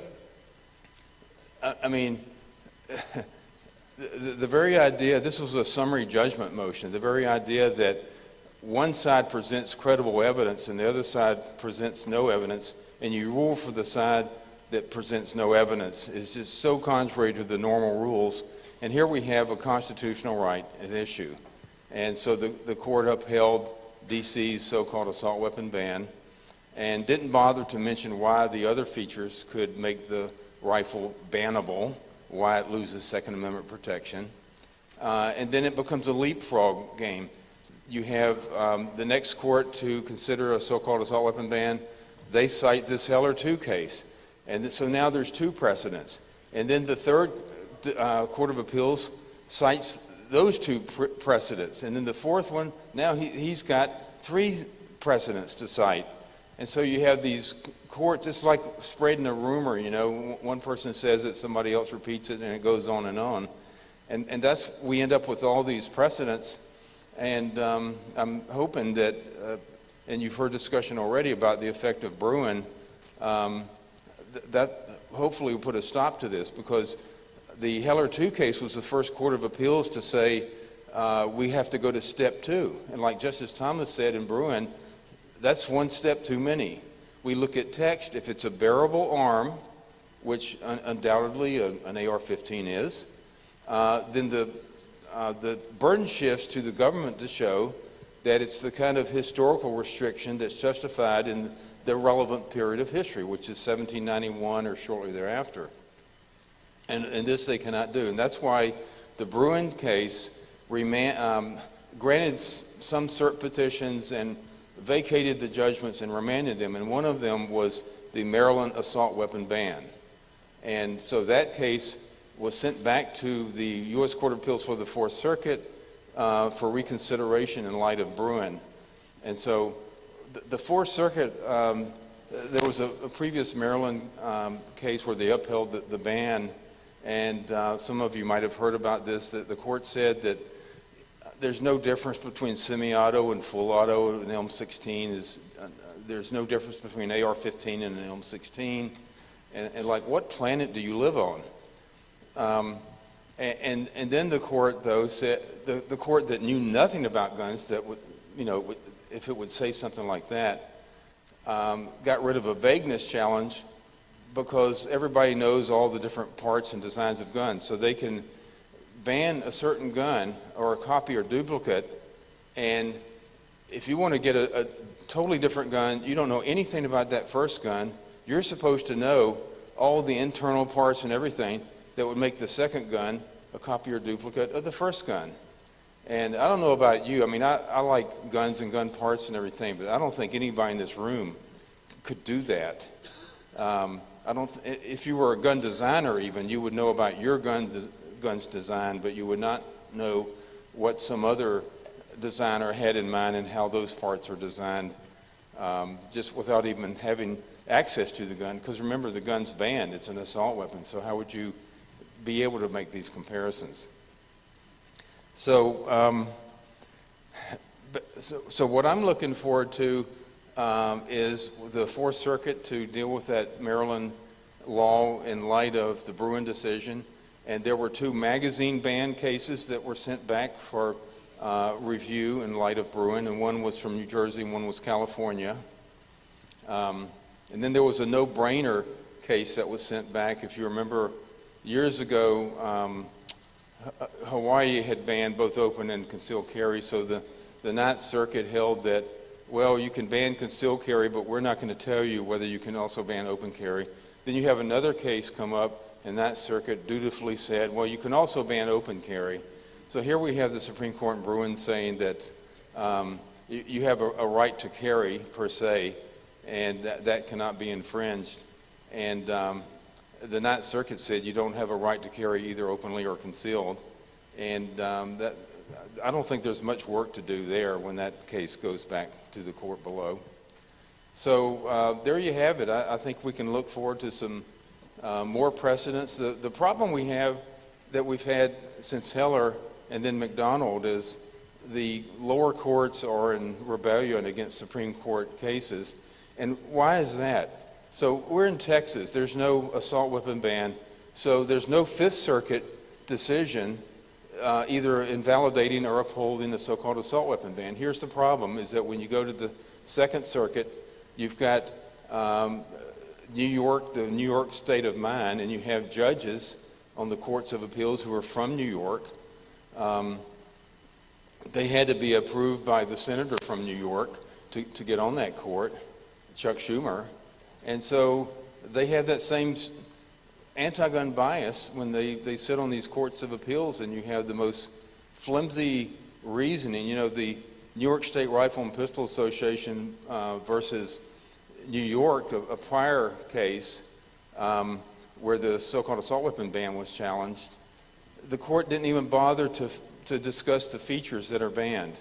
It just kept using the word assault weapon over and over and over, every other sentence virtually, and that's supposed to be persuasive. They never once try to explain what's so deadly about having a flash suppressor on the end of the rifle or some other feature. So, as I recall, you wanted to interrogate me a little bit, and I should probably finish Okay, my part, you and, finish your part, and we're going to do the interrogation at lunch. okay. So, yes, so we can get back on time. We're not on time because it's my fault, so go ahead. No, I'm just gonna, I'll just conclude. Look, I look forward to, the book that is gonna come out, America's Rifle, The Case for the AR-15, is very comprehensive and going back to English history, and the federal government basically has virtually played hands off, other than the NFA for selective firearms, the assault weapon ban that only lasted 10 years. Basically, Congress has recognized it doesn't have power to ban guns, and it really hasn't done so. If you look at the history, we like to complain about new restrictions, but as far as bans, they've been pretty much off the table. They in '84, I think it was, they banned undetectable guns that did not exist, and a few things like that. But other than that, we have a long tradition in this country of recognition of the right, as much as some people in Congress and other political bodies don't like the right. We have the civilian marksmanship program. You can buy what General George Patton called the deadliest battle implement ever devised, an M1 Garand. You can buy one today. And so that comes from federal sources. So we really have a better deal than I think we realize, especially when you start comparing our laws with Europe and other countries that are even worse. So anyway, I look forward to being interrogated at lunch, and thank you very much. It's so good to see you, Julianne, and Alan again, and you all have a great day. Thank you. Thank you. I want to apologize to you all because we are running late, because for the last 2 years, we've gone seamless from panel to panel, but that's what happens when you have video. I forgot that people need time to get up the stairs. So now I'd like to welcome Ashley Hobinski and Joseph Greenlee, who are going to speak about, I can't see that, firearms, their forgotten role in society and culture. Okay, and let's give Ashley, would you prefer to sit? I can sit. Okay. It's going to look like I'm sitting, but I am sitting. Yes, that's true. All right. I've got my timer on here so you don't get mad at me, Julianne. Let me pull it up. All right. Well, I'm really excited to be here in person. The only time I've spoken at GRPC was through a video screen with my colleague Danny Michael, who runs the Cody Firearms Museum now. Now, I was thinking a lot about what I should talk about today, and I've got 700 years that I could cover, but I only have 10 minutes. So I decided that I wanted to focus on famous moments in history that you probably had no idea were related to firearms. When I started studying firearms, I didn't grow up around guns, and I was so surprised at how many iconic moments in history actually have their roots, or at least some connection to firearms. But when you learn these histories in documentaries or in school, often the firearms part is omitted. So, and also I think it's really interesting because today it seems like pretty much anything to do with firearms, from people to politics, are seen as a fringe part of society or even a counterculture. And to be fair, I think sometimes the gun community does that as well when we refer to things like mainstream media, because we inadvertently make ourselves an other in that respect. But the irony, though, is that firearms are so interconnected to pretty much all of history in so many ways. Even in museums, I always tell people that no matter the type of museum or the content of museum, you can probably find a firearm or firearm-related artifact somewhere, either on display or in their vaults. And one exercise I'm starting to play around with is that I feel like I can take any topic in history and find a way to connect it to firearms, and I don't think I would need that many degrees of separation. Firearms, like I said, have been around for centuries. They appeared on the battlefield in the form of hand cannons by the turn of the 13th century. Excuse me. And then with the invention of ignition systems, starting with the matchlock in 1400, you see firearms quickly diversified to become a popular item for a range of purposes on the civilian market as well as the military battlefield. But when we discuss firearms today, the topic tends to focus on the Second Amendment, which is kind of important, the military, self-defense, law and crime, and the American West. And in fact, these subjects are something that I think people of all opinions of firearms seem to study in their own silos. But what about that history that we don't know? And if we did know it, does it really change anything? So I'm going to go through pretty quickly several examples of histories that maybe we learned in school, but maybe we didn't know was related to firearms. And I'm going to start with one of my favorite, and that is Eli Whitney and his cotton gin. So we all know the story, right? Eli Whitney invented interchangeable parts with his cotton gin. It's nice and tied up, right? Except for the fact that Eli Whitney did pioneer the cotton gin, but it caused him more trouble than benefit. In fact, Whitney was so wrapped up in lawsuits challenging his patents that he was on the verge of bankruptcy because of the cotton gin. So he turned to making guns. In 1798, Whitney received a military contract to produce 10,000 muskets for the U.S. government. But by 1801, he had not fulfilled any of that order, and he was sent to explain himself to the government in person. And now there's a pretty interesting story here. He went there and he blamed this delay on his development of a new technology, interchangeable parts. He even showcased this impressive innovation. Unfortunately, we think that he staged the whole thing, so it was more a magic trick than anything else. Furthermore, interchangeable parts to some extent date even earlier, all the way back to the Punic Wars. And contemporaries to Whitney, such as gun makers like John Hall and Simeon North, did a much better job pushing for true interchangeability. Here's another one you might know about, Henry Ford and his assembly line. Now, Henry Ford was a gun owner in his own right, and as a random aside, because I like this, but it has nothing to do with firearms, he traveled the country with Harvey Firestone, Thomas Edison, and naturalist John Burroughs, and they called themselves the Four Vagabonds. Like I said, nothing to do with this, but I think it's cool. So not only did Ford personally partake in gun ownership, he visited Winchester before he built his Highland Park factory in Detroit.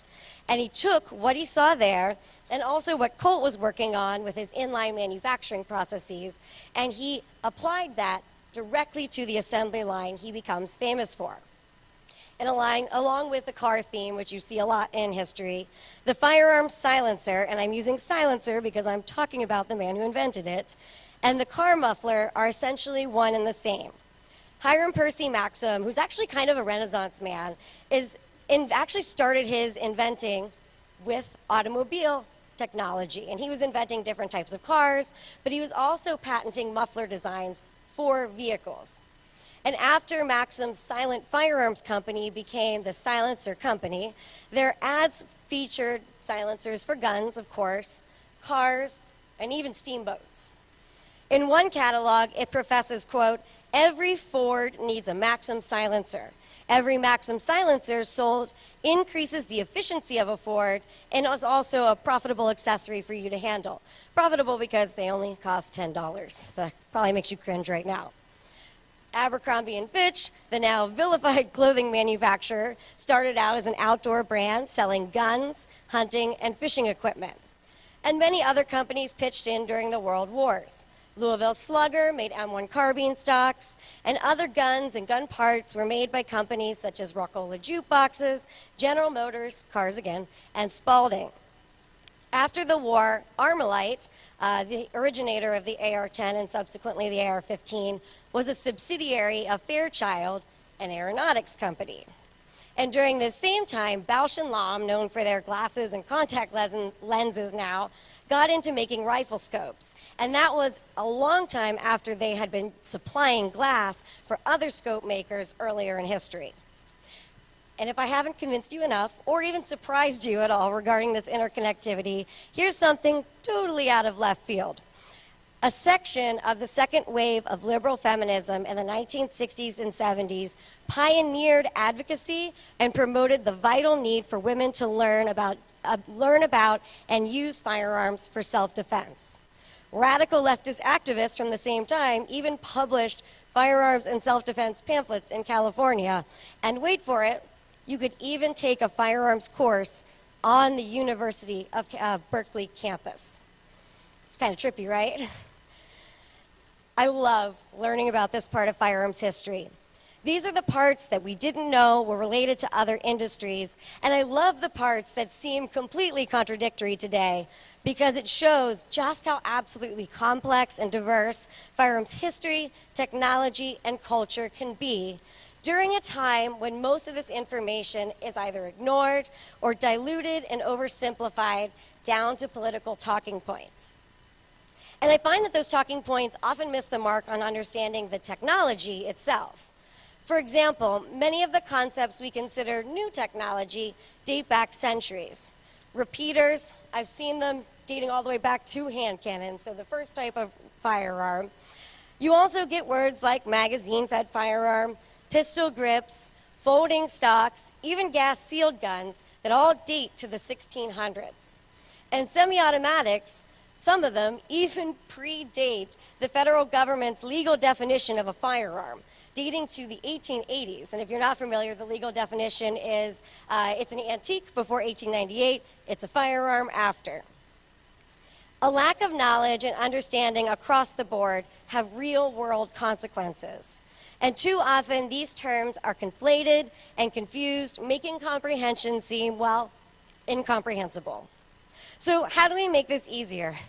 I don't have completely an answer, but I think that right now, much of our academic scholarship focuses so much on the big picture that many people don't understand the basics. And I think we need to cultivate and support the type of scholarship that builds up our level of knowledge to help us ultimately formulate that big idea rather than the other way around, where it seems like often the facts are there to mainly fit predetermined conclusions. And because without this scholarship, we run the risk of losing a crucial part of our past that could have helped inform our future. Those of you who know me or have heard me talk at all know that I see history as a pathway away from politics and hopefully towards education that will help fuel productive rather than combative dialogue in today's gun debate. As I hope some of these examples show, gun owners alone are not one size fits all, and everyone is more connected than we may have thought. And I think next time anyone across the gun debate starts to stereotype and treat someone as an other, that we recognize maybe we shouldn't prejudge a history book by its cover. Thank you.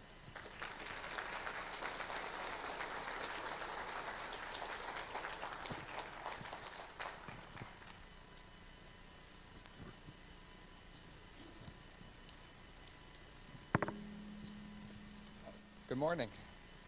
First of all, I'd like to thank SAF and the Citizens Committee for having me, and I'd like to thank everyone who worked so hard to put this event together. Today I'll be discussing the history of firearms manufacturing in America with a focus on homemade firearms.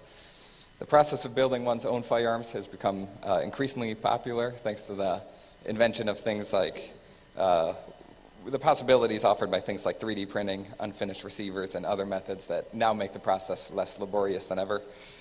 But when things involving firearms get popular, they also tend to get more regulated, and that has certainly been the case with self-made arms.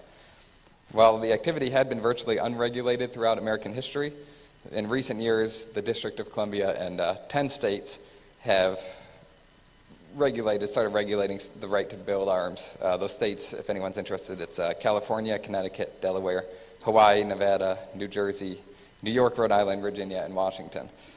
Just last week, however, the Firearms Policy Coalition secured a preliminary injunction preventing the enforcement of Delaware's law, which banned self-manufacturing and the possession of home-built firearms. In that case, Rigby versus Jennings is the first ever decision recognizing the Second Amendment right to self-manufacture firearms for personal use, and will hopefully be the first of many. And it should be the first of many because to defend these laws, the governments have to prove that their regulations are consistent with the nation's historical tradition of firearm regulation. And while there is a very long history of people building their own arms in America, there is no history of the activity being regulated. So the colonists in the first permanent English settlements in America had the express right to import arms and the items necessary to make them. In 1606, King James I granted Virginia the right to import the goods, armor, munition, and furniture needful for their defense or otherwise. And then the 1620 Charter of New England granted colonists the right to take, load, carry, and transport in armor, weapons, ordnances, munition, powder, shot, and all things necessary for the said plantation for their use in defense. Towns immediately started recruiting gunsmiths to settle there, starting as early as 1607 with James Reed making and repairing arms in Jamestown. Ultimately, it's estimated there were 4,000 gunsmiths throughout the colonial era, and because firearms were so necessary for food, survival, and sport, they were typically among the most valued members of their communities. But it wasn't only gunsmiths who produced firearms. We know from advertisements in newspapers, for example, that all sorts of people offered to build arms for money on the side, demonstrating that the knowledge and practice was widespread. So we have advertisements from blacksmiths, whitesmiths, tinsmiths, locksmiths, silversmiths, farmers, clockmakers, watchmakers, carpenters, mechanics, cutlers, stonemasons, merchants, and at least one lawyer offering to make guns for some side money. Most gunpowder during the colonial days, the early colonial days, was homemade. Casting bullets was a common household enterprise. Lead was scarce, so colonists often took it upon themselves to smelt amounts from small galena deposits, and sometimes making gunpowder was a community effort. For example, in 1642, the Massachusetts Bay Colony required colonists to build compost piles to increase the availability of the nitrate that was needed for gunpowder. Americans' ability to produce their own arms became essential during the Revolutionary War. So leading up to the war, the British choked off all the Americans' arms and ammunition.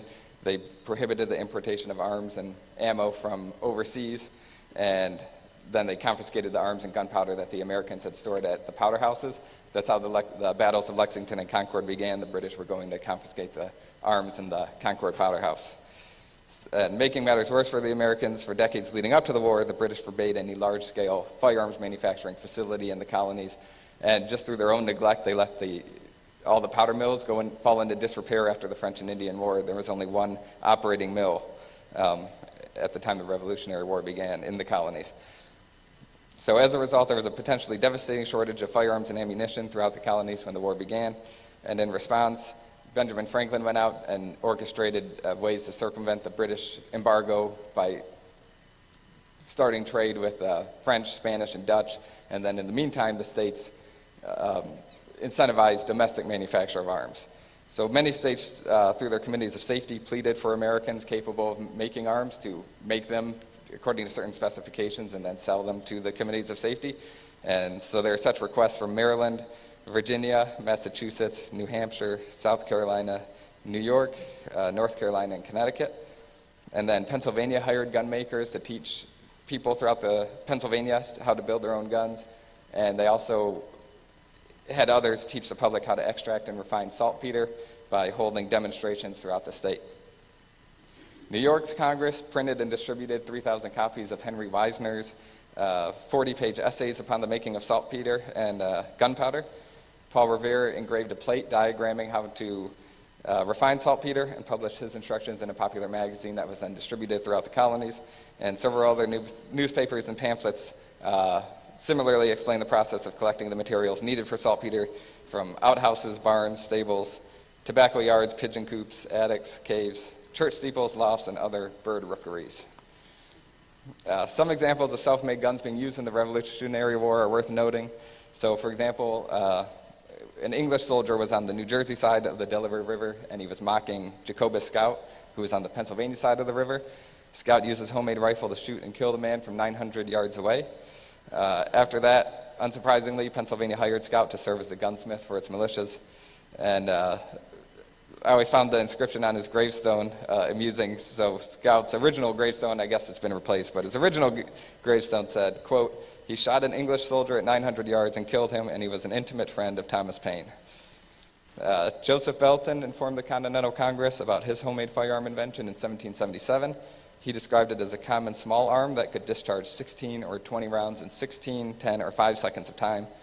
That summer, Belton demonstrated his rifle in front of leading military officers, including General Horatio Gates and Major General Benedict Arnold, and scientists, including David Rittenhouse, who verified that Belton discharged 16 balls loaded at one time. The deal fell through when Belton demanded too much money, what the Continental Congress deemed an extraordinary allowance, and Belton actually ended up going to England and making and selling arms over there by the end of the war. But Belton's rifle was not the only groundbreaking firearms invention that David Rittenhouse was involved in. He also helped the world-renowned portraitist Charles Wilson Peale construct a telescopic sight for his firelock. And this was not the first telescopic sight ever, but it may have been the first one used in the colonies. Peale, for his part, he had a great contribution in helping to solve the perilous gunpowder shortage. So in early 1776, he visited the Frankfurt powder mill, which was the only one running in the colonies, and took notes on its operations and then distributed them throughout the colonies. And by the end of that year alone, Pennsylvania had 9 operating mills.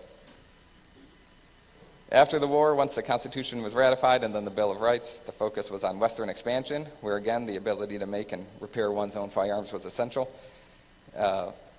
Pioneers, mountain men, and other explorers were often hundreds of miles away from the nearest gunsmith or gun shop and had only themselves to rely on. So to provide just a few examples, Daniel Boone's father made Daniel his first gun when he was 12 years old, and then soon after taught Daniel how to build guns, and he used that skill throughout his life.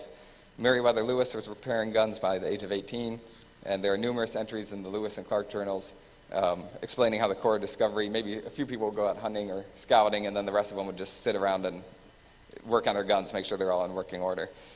Hugh Glass was the subject of the 2015 movie, The Revenant, and I've never had an audience to say this, so I'll just quickly complain that he had this very inspiring story of forgiveness where he was attacked by a grizzly bear and then left for dead by his fellow trappers, and he crawls back hundreds of miles and planning on killing them, and then kind of like The Searchers, that John Wayne movie, he forgives them at the end, and it's just really this nice story, and then they turn it into a Hollywood movie, and it's all about murder and revenge, and that's never sat with me quite right.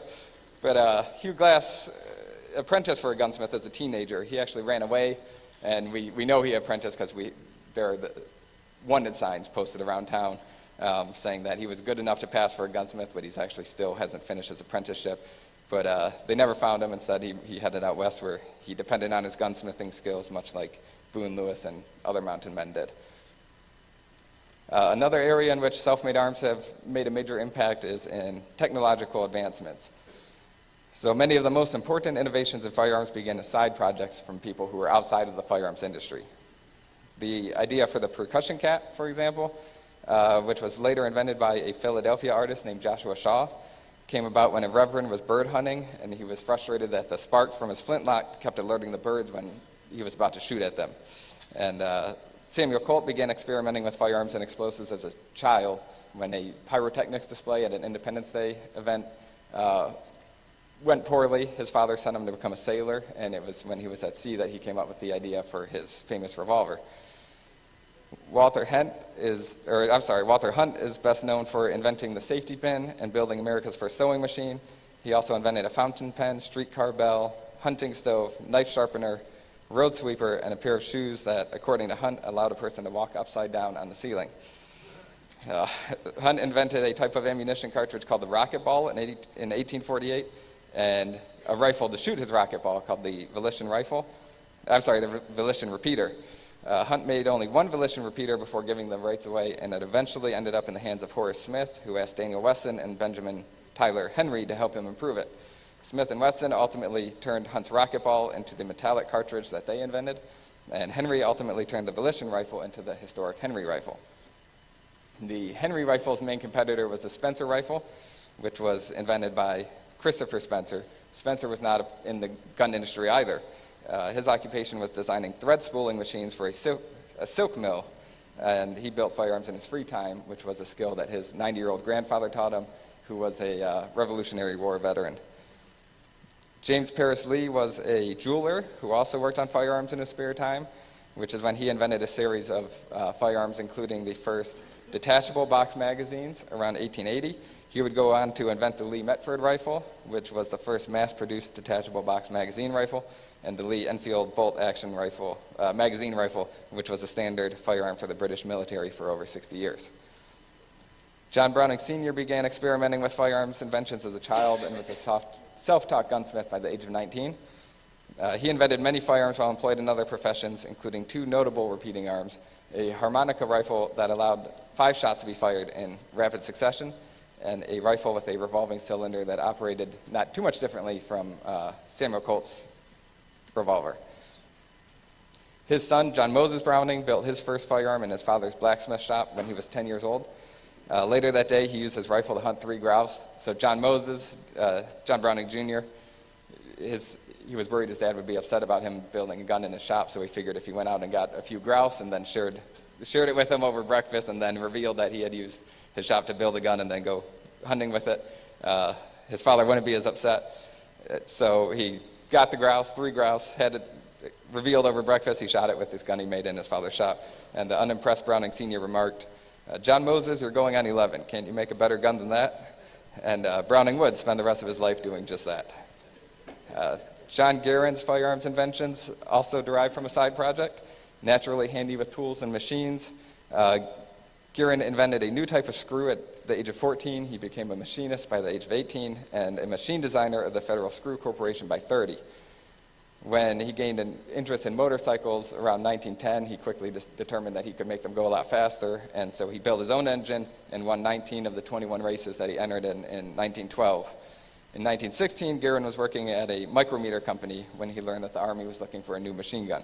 So he accepted the challenge and invented one, submitted it, and although it was not the one the Army adopted, it won him a job at the Springfield Armory, where he developed the M1 Garand. And even the AR-15's roots are in home building. So George Sullivan was Lockheed Aircraft Corporation's chief patent counsel in the 1950s. Sullivan co-founded Armalite to apply the aviation industry's recent focus on innovative lightweight materials to firearms. And when Sullivan was testing an Armalite prototype at a shooting range, he saw a design engineer for an aircraft equipment maker named Eugene Stoner, who was shooting what was clearly a homemade rifle. So Sullivan took a look at it, and he was so impressed with the homemade rifle that he hired Stoner to be Armalite's chief engineer. And then soon after, in 1955, Stoner developed the AR-10, and 2 years later, he introduced a prototype of what became the AR-15. So self-manufacturing is deeply rooted in American history, from survival in the earliest colonial days to victory in the America's War for Independence, to Western expansion and many of our most important firearm inventions. It's been an essential element of the right to keep and bear arms. Thank you.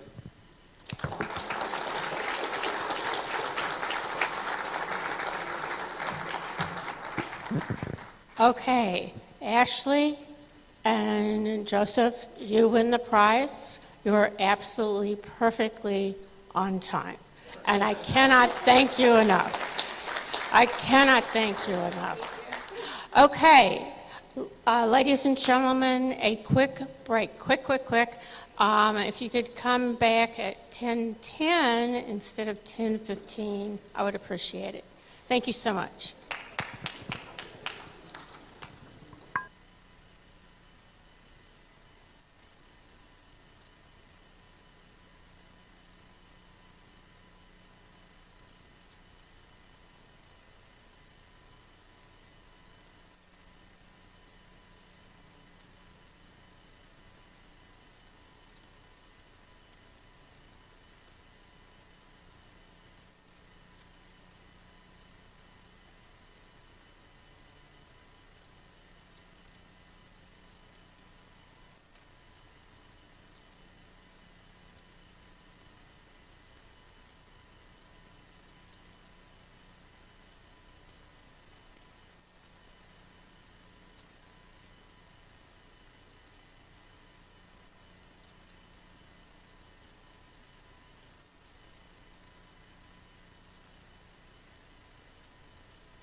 Tarboro. If you go out there and rouse your friends and tell them to get back in here, because we are going to keep this train on time. So if everybody would cease their discussions, make sure their phones are off, and take a seat, and wrestle those people in that are still hanging out there. I'd appreciate it so we can stay on time. Please give a 10-second warning I will. before you start. That way I don't record all the Yes. announcements.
Hey guys, you snooze, you lose.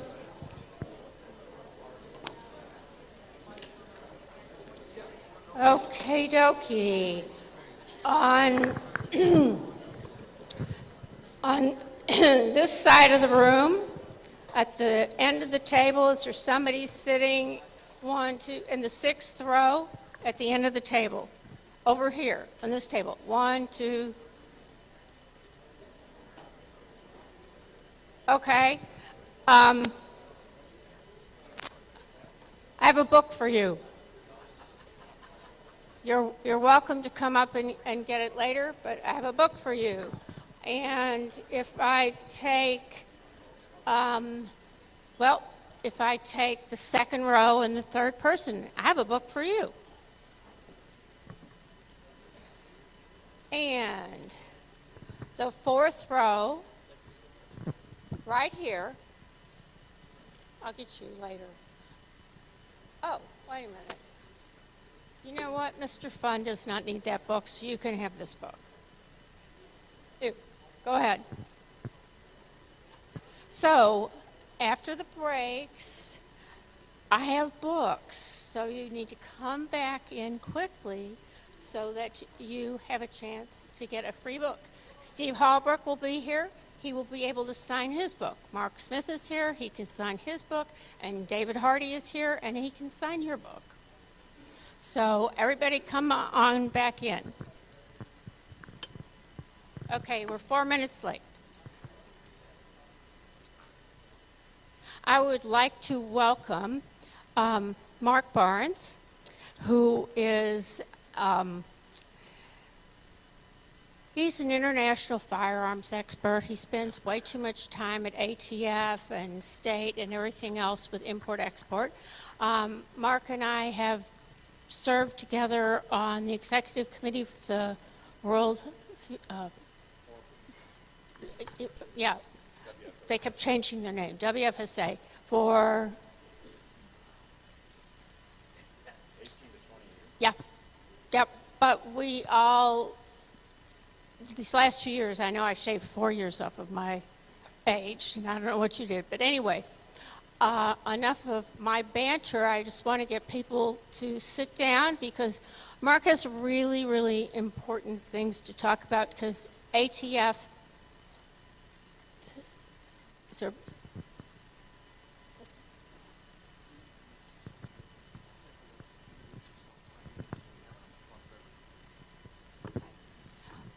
I will hand the microphone over now. Thank you.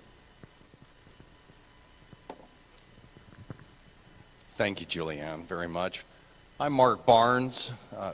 I own Mark Barnes and Associates. We're a law firm in Washington, D.C. and Scottsdale, Arizona. And we are regulatory lawyers. We practice before ATF, the State Department, Treasury, state and local government, and as Julianne pointed out, we do international import and export control, explosives law, National Firearms Act law, you name it, we do it. And we've been in business for about 30 years. So it's an honor and a pleasure to be here today. And I don't say the word honor very lightly because when people come to me and they ask me, Mark, where can I put my money? Where can I help on Second Amendment issues? Without reservation, I say, give it to the Second Amendment Foundation or the Citizens Committee, because I can say this without fear of being repudiated. They have done more to preserve your freedoms single-handedly than any other organizations I can enumerate. It is absolutely astonishing, the scope of the litigation that they are currently engaged in right now. And when you look over the last 10 years of the accomplishments that have been achieved on behalf of consumers and making sure that your access to firearms is not cut off, it is amazing, in my opinion. We've faced many, many challenges to the right to keep and bear arms, but on the consumer side, we've made some incredible progress. And that has not gone unnoticed, particularly by President Biden. And I say this because President Biden, he realized the writing was on the wall with the Bruin decision.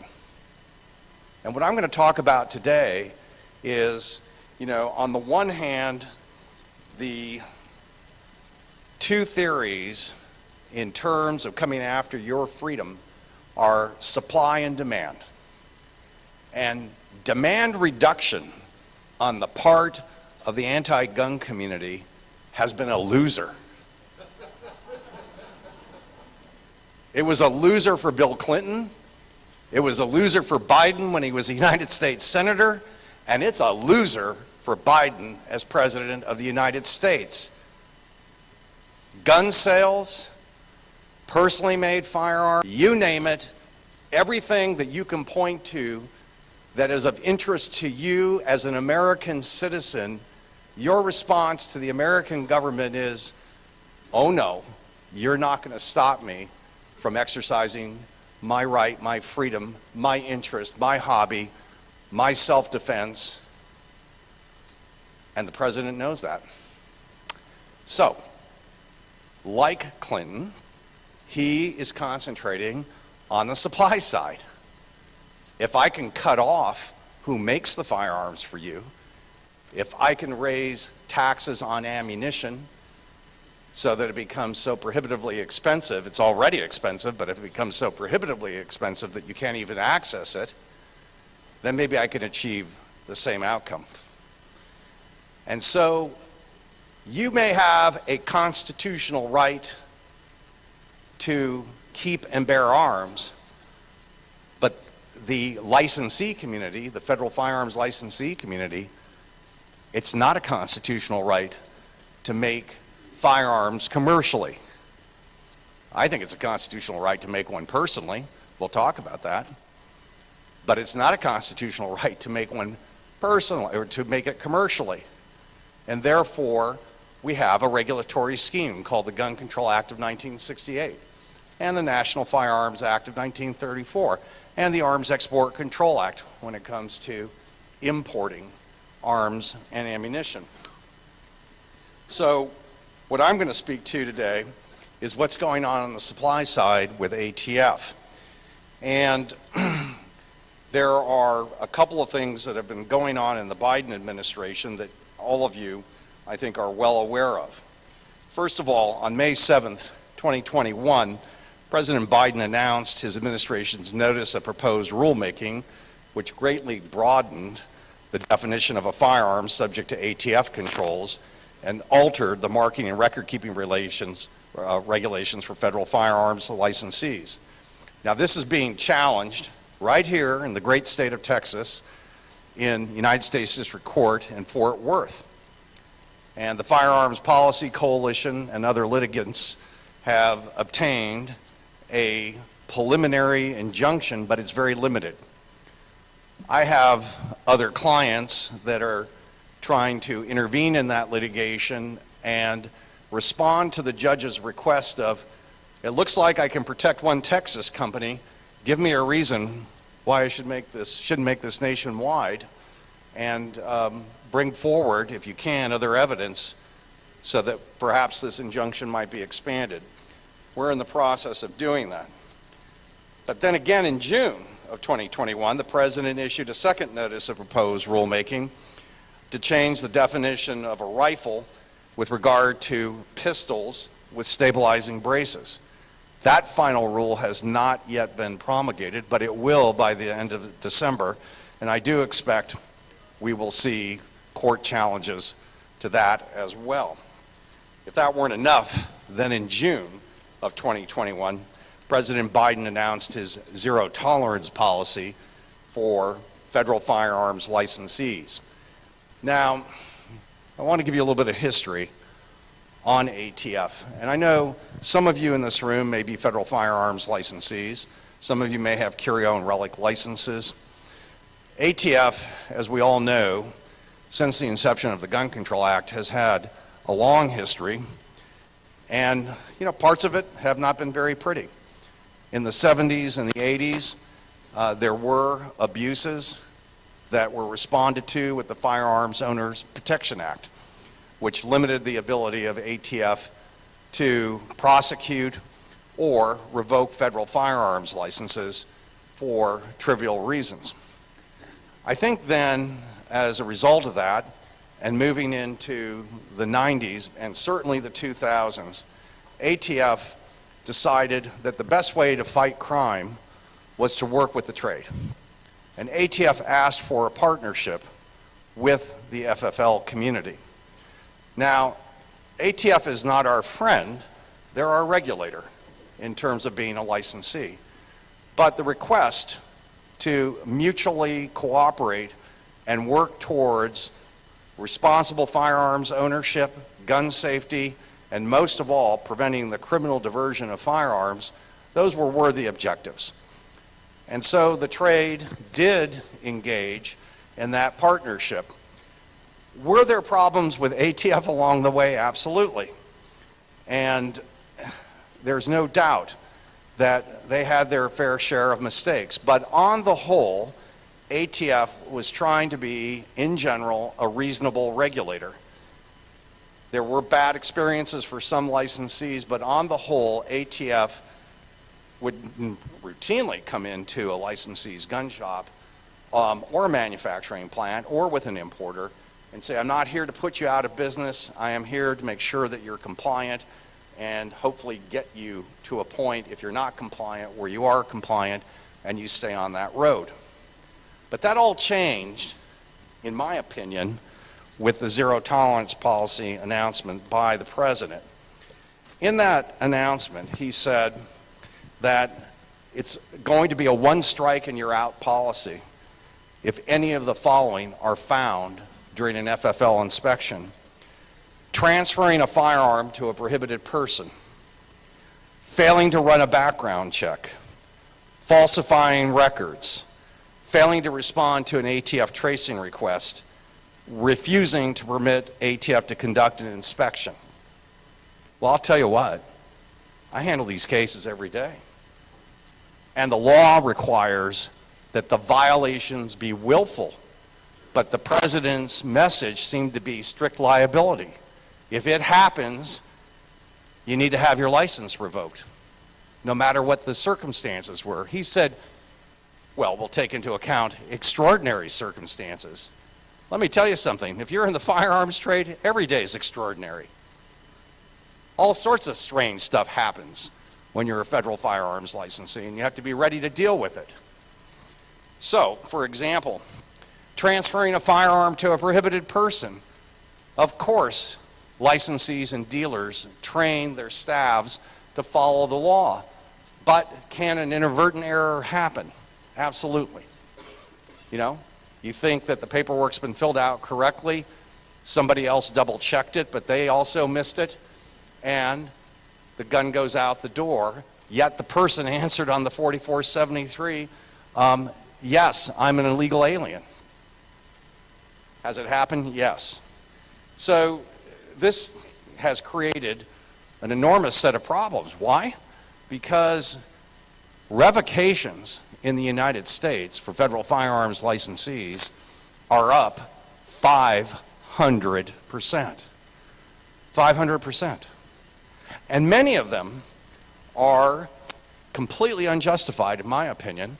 For example, inspections that have been closed for a firearms licensee where the licensee received a warning letter or even just a report of violations, and they thought everything was done and they were making their corrections and training their people to get it right so that there weren't repeat violations. All of a sudden that they get a notice from the field division they're in that we're reopening the inspection and revoking your license. So many of these notices of revocation have been sent out, and now, believe it or not, all the field divisions can do literally is hold revocation hearings, because naturally everyone is asking for a hearing, and we literally have directors of industry operations that are doing nothing day to day except attending revocation hearings. Where is this all going to go? As you know, we have a new ATF director, Mr. Diedelbach, and he is a former United States attorney. I think anyone who has been appointed a United States attorney normally is a very capable, skilled lawyer. I have spoken with him. I believe him to be a very intelligent man. Obviously, he was appointed by the president because he believes in some of the president's policies, if not all of them. So, you know, he's not going to be with us on some of the policies. But what do we want from federal law enforcement? Most of all, as a citizen, you want a fair and reasonable law enforcement officer who will fairly and objectively enforce the law. And I think that, very frankly, there is an opportunity here. By destroying the partnership that has existed between ATF and the trade, the president is actually doing more damage to the policy he very much wants to achieve, which is to reduce violent crime in America, because the number one partner with ATF in terms of giving ATF the information they need, the leads that they need on the real bad actors out there, if ATF isn't getting that information, many more criminal diversions and possibly significant increases in violent crime will occur. I think getting the partnership back on track is what's really most needed. Is that possible under the circumstances that we're facing with this administration? I don't know. But I am hopeful that there will be an attempt to undertake that and to reevaluate what's been going on with the zero tolerance policy, because I think that certainly the president is entitled, and I strongly disagree with him on his firearms policies, but he's entitled to have the leadership that he wants in federal law enforcement. But you as citizens have a right to expect that your dealers and licensees will be treated fairly and objectively under the law, and that the federal government won't take what Congress has enacted and turn it into a pretzel. Now that's exactly what's happened, for example, not just on the zero tolerance policy in terms of interpreting what's a willful violation and what cases ought to be pursued for revoking a federal firearms license, but equally true on this framer-receiver rule. The framer-receiver rule has really taken the definition of what is a firearm for purposes of the Gun Control Act and completely expanded it beyond what Congress intended in the statutory definition, to the point where we have no idea at this point for some of my clients who made so-called 80% receivers or frames, whether or not they can still sell just the 80% receiver, whether they can sell it with instructions, whether they can sell it with a jig, whether they could just sell the instructions or just the jig. And so in federal court, these are some of the issues that we're going over. But the main issue is real simple. Can the president take an enacted statute and twist it and expand it to suit him? And that is something that Judge O'Connor, thank God, in Fort Worth has already spoken to in his preliminary injunction. And he said, I'll paraphrase. What are you thinking that you can take plain and clear language from Congress and take it from what it is to what you've presented in this final rule? And I'm hoping that eventually his decision, his final decision, will be to strike down that part of the final rule that the trade is contesting. We may see the same result with the pistol brace rule that will be coming out in December. And by the way, that has some serious implications. Probably many of you in this room know someone who has a pistol brace affixed to a handgun. Maybe many of you do. Will it be an NFA weapon under the final rule? I don't know. But I can tell you this, for 5 years, the trade tried to get ATF to answer with clear and unambiguous criteria and instructions on how to tell a pistol brace from a gun stock.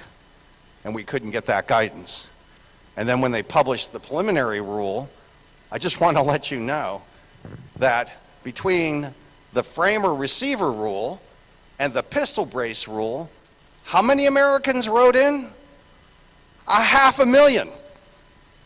500,000. The federal government hardly gets a few thousand comments on any rule that they publish in the Federal Register. But 500,000 comments came in. By comparison, the last time there was a public comment on an ATF rule, and you'll recall, some of you in the audience will recall the armor-piercing ammunition rule that ATF put out, and Congress objected strongly, and the 885 ammunition was going to be eliminated. That was only 80,000 comments. So here we have 500,000. We will continue to litigate and to oppose the administration's attempt to undo what Congress has provided for. And in the meantime, it's my hope that the new ATF director will reconsider the zero tolerance policy. Yes, licensees need to be held accountable, but at the same time, they need to be treated fairly and reasonably. And so, with that, I'm going to conclude, and I want to thank again Julianne and Alan for inviting me today to give some brief overviews of what's going on with the administration and with ATF. Thank you. We're all hoping that the decision for the arm brace comes out in December, but in case we don't like it, we're teed up in Texas. So we've got a case in the works that is, quote unquote, stayed right now until the ruling comes out. Fingers crossed. Fingers crossed. Thank you, Mark. Thank you. Thank you for everything you do. And Mark has a particularly hard situation right now because of the litigation that's going on against many wholesalers, distributors, whatever term you want to use, where the government, or Letitia James, is suing them for, I guess, the murders that happened in New York. Now, my handy-dandy little, my handy-dandy little thing here has now come up. Boy, have the times changed, because I used to come with a notebook, and now I come with a Surface. We used to give people pieces of paper to tell them when their time was up. Now we tell them to set their phones for their time. And I'm waiting for Alan Gottlieb, who's standing out there in the doorway, to come on in. And introduce our next speaker, which falls into the theme of target victory. And this is one of my favorite raconteurs. And he has great information and incredible stories. So, Mr. John Fund, I am going to turn you over to Alan. John supposed to come up? John, come on up.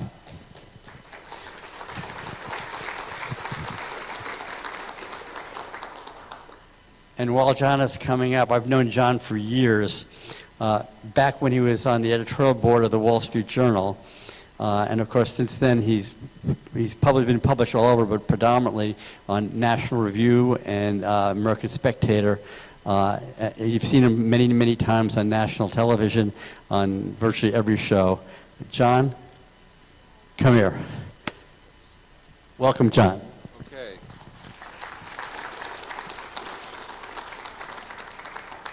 John Fund, National Review, and FoxNews.com. I'm supposed to say that here. We're going to have some fun. The elections. First of all, the Biden administration does not disappoint. Every day there's something new to talk about. Yesterday, the Biden administration announced that for the first time in our nation's history, there will be an Assistant Secretary of State for Plants and Animals. You thought our State Department represented the United States of America. No, we're now going to have a Secretary of State to represent geopolitical biodiversity. This is to make sure that the plants and animals are safe. We may not be safe. We may be victims of crime. We may not be secure, but don't worry, someone's looking out for the plants and animals. And by the way, Monica Modena, who is the new Assistant Secretary for Plants and Animals, she happens to be the wife of White House Chief of Staff Ron Klain. Talk about an incestuous game in Washington, D.C.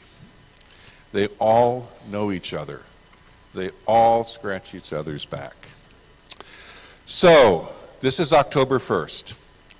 This is the starting gun. This is when the election and the campaign becomes real. Why do I say that? October 1st is traditionally the day when the switch is turned and you're close enough to the election and you've had enough of a campaign, you can start to figure out who is going to vote.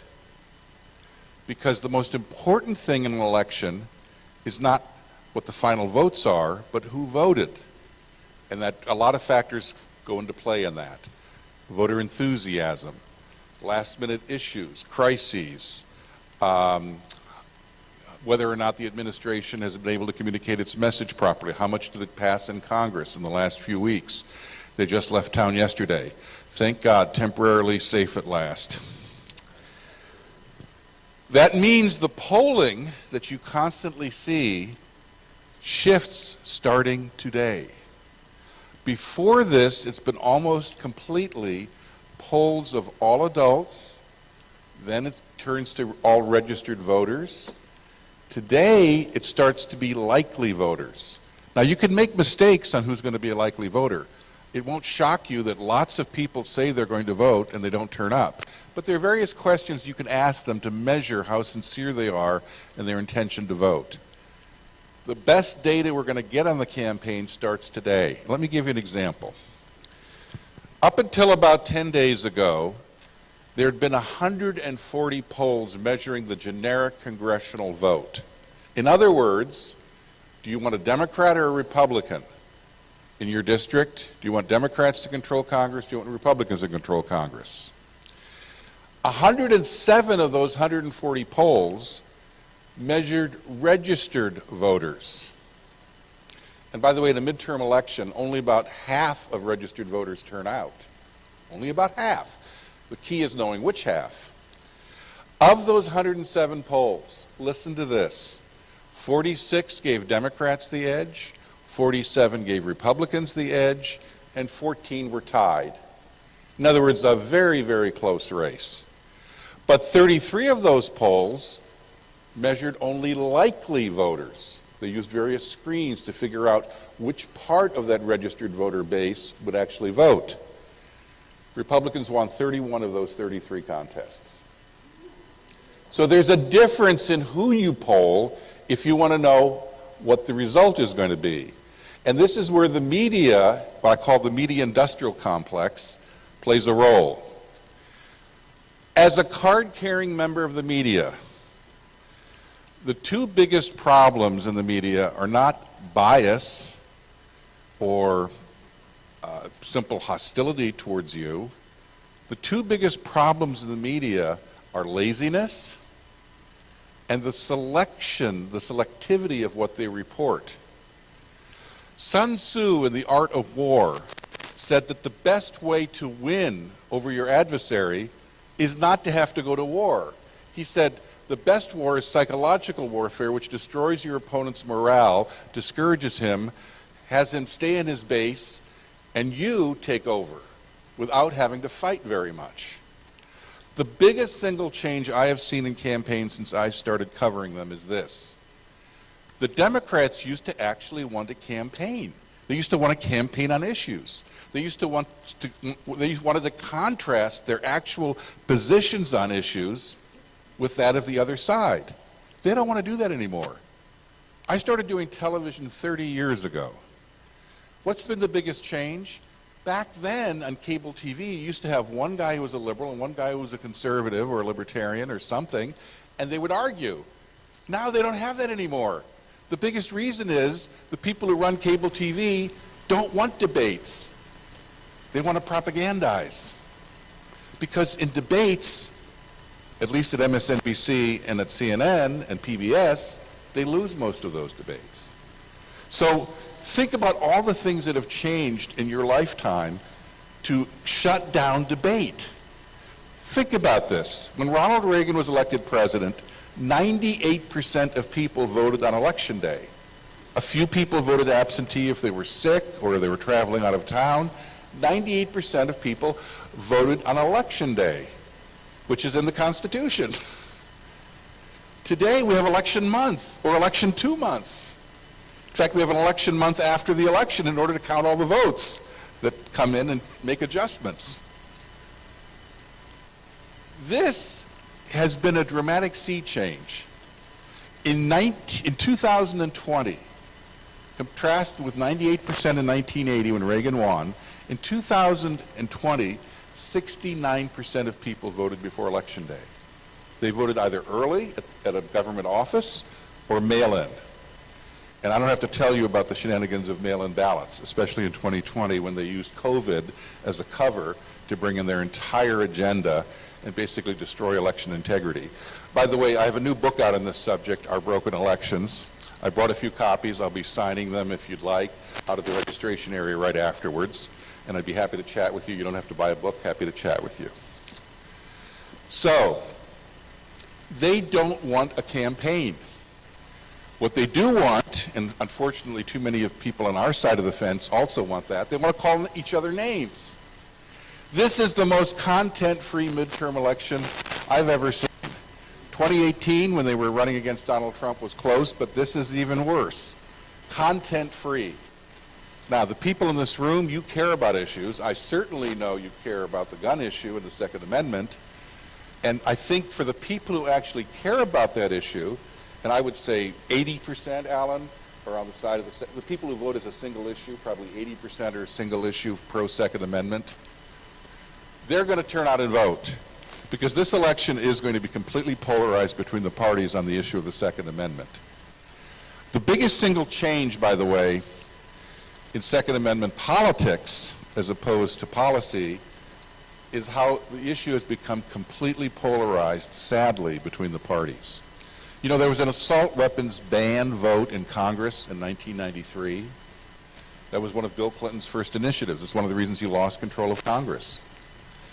In 1993, 77 Democrats voted against the assault weapons ban in the House. 77. 38 Republicans voted for it. In other words, 27% of the House had people vote against their party's position on the issue.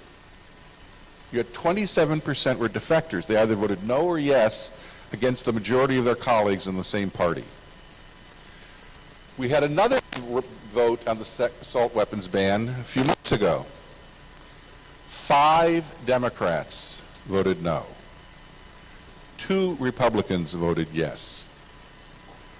Well, of the 5 Democrats, 3 are retiring. They didn't have any cost. 3 retiring. Of the 2 Republicans, 1 is retiring. So basically, the issue is completely polarized along partisan lines. I think that's a problem in the long run because eventually one party does take control of both branches of Congress and the White House, as we have now, and then you have to fight to make sure that you don't have major erosion on the issue. But what that does mean in this context of this election is, if you're a gun owner, if you're a gun enthusiast, if you're a Second Amendment supporter, there isn't any choice in your district.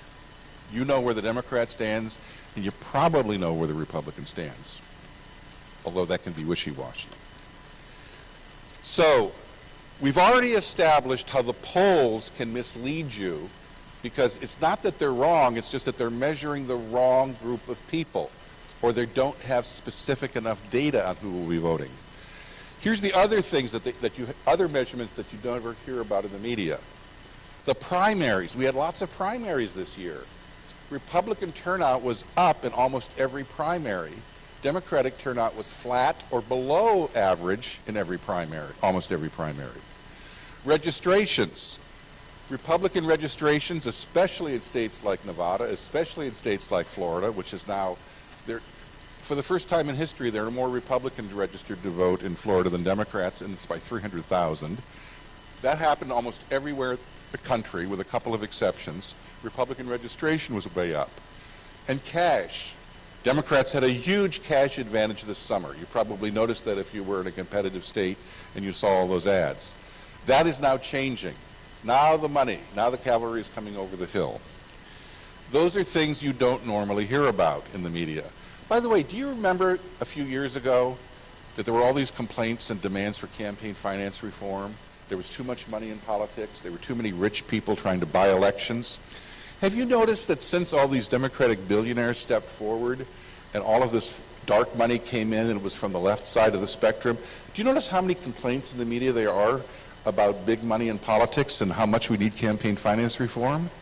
It's like the issue just vanished. I've never seen it before. I mean, remember John McCain and Russ Feingold, we need campaign finance reform. Oh, Democrats have a bunch of money. Isn't that wonderful? People are participating in politics. You can't make this stuff up, can you? Then there are the other issues that don't get discussed much, but which polls show people do care about.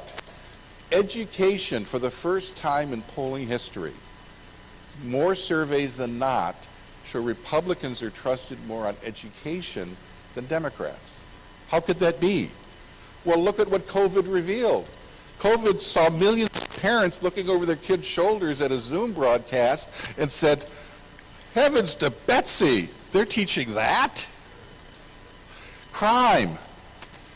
Is there any more contrast than you could ever imagine than all of those liberal Democrats, as soon as George Floyd was tragically killed, what happened? Oh, you can't demonstrate, you can't go out on the streets unless it's to protect Black Lives Matter protests. Then you can go out. Then that's the social justice. That's more important than people's health. By the way, the co-founder of Black Lives Matter has just been indicted. I shouldn't say that. Lost a civil complaint for misappropriation of funds. It wasn't a criminal complaint yet. Now there are issues in border security. We have over 2 million illegal crossings, a record, highest in history. By the way, just historically, we once solved this issue. When Dwight D. Eisenhower left office in 1960, there was a Bracero program that had work visas that allowed people to cross the border back and forth. Do you know how many illegal alien crossings there were in 1960 when Eisenhower left office? 35,000. We solved the problem. Not everyone who crosses into this country wants to stay. Many of them want to work and then go back home and build the house in Guanajuato. We don't allow that now because what happened in 1964 is Lyndon Johnson, at the behest of the labor unions, ended the Bracero program, ended the work visa program, so you couldn't go back and forth across the border. My brother was the deputy chief of police in Tucson, which is on the border, for 25 years. He said the work visa program combined with border enforcement can work. What we have now is basically organized chaos in order to have the system collapse so dramatically that you'll have to pass comprehensive immigration reform. And you know what that means: citizenship and people being able to vote. And that's what the Democrats really want. Now, there are issues that tilt the other way. Abortion, you've heard about that. Yes, Democrats have a 25-point lead among those voters for whom abortion is the #1 issue. But we've had some special elections where Democrats did outperform this year. And you know what? They were all in districts that were upper income, lots of college graduates, lots of people of very substantial means. And yes, there was a shift there. Whether it was New York or Omaha, Nebraska, you did see a shift. But in districts where you don't have that large a population of such people, Toledo, Ohio, the Rio Grande Valley south of here, you're seeing a dramatic shift the other way, and abortion is not nearly as important. Here's a number that you've not heard before. Yes, there's a gender gap in this country. There still is, although it's shrinking. But listen to this. This is from NBC. Democrats lead the generic congressional vote among white women college graduates by a stunning 25 points. That's a landslide. Some of that is abortion. But white working class women, blue collars and pink collars, Republicans have a 24-point advantage. What you have is no longer a gender gap in this country. You have a class gap. That is the single most important thing that we've seen. You have a gap between people who've already made it, who have enough income that they don't care how high taxes are necessarily. That's not their number one issue. They care about lifestyle issues. They care about looking good at the next cocktail party. They care about what their neighbors think of them more than what they themselves think. They have the courage of other people's convictions. Those people, I call it the overeducated elite. You educate yourself until all the common sense you have is educated out of you. The overeducated elite has clearly shifted to the left. The aspirational America, the America that wants to join the middle class or go join the upper middle class, the America that wants to own a home, the America that wants to be secure, the America that wants to move to a better neighborhood and hopefully, maybe, find better schools. That America, whether it's white, black, brown, or Asian, is moving towards the Republicans. Couple numbers. This is from Roy Texera, who is a leading liberal Democratic political strategist. He says,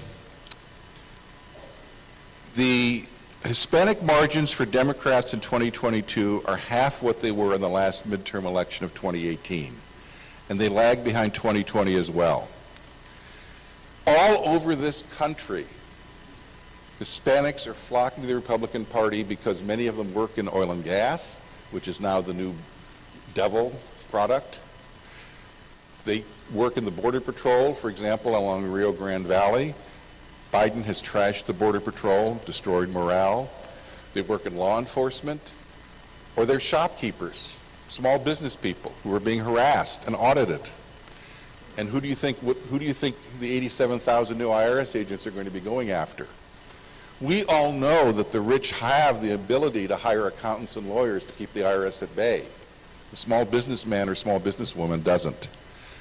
So this is a quote from a Democratic state senator, by the way, the only openly gay Democratic state senator in New Mexico.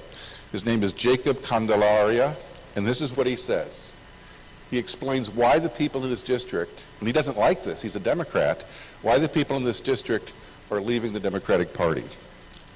Quote, college-educated elite whites have taken over and are setting the agenda and narrative of the Democratic Party. My people don't care about electric vehicles when they can barely afford food. Couldn't have put it better myself. So, I'm not here to give you specific predictions, but I think it's safe to say the overwhelming body of evidence is Republicans are going to take back the House. The Senate is going to be a dogfight because, frankly, there's some dogs who are Republican Senate candidates. I wouldn't have picked some of the ones that were picked, and I'm not saying whether it's not just because they're, either conservative or liberal or pro-Trump or anti-Trump. A dog candidate is a dog candidate. And some of them are going to make it tough, but I would say the Republicans probably have about a 45% chance of taking the Senate as well. And that will go up if there's an actual campaign. If more people vote on Election Day after they've heard the issues, rather than you could vote in North Carolina, you could vote on September 7th. You could vote in Maine on September 10th. People are voting all over this country before there's a single debate. Because as I said earlier, they don't want a debate. If there is a real debate in October, and this is where you come in, if there is a real debate on the issues in October, the candidates you want will win.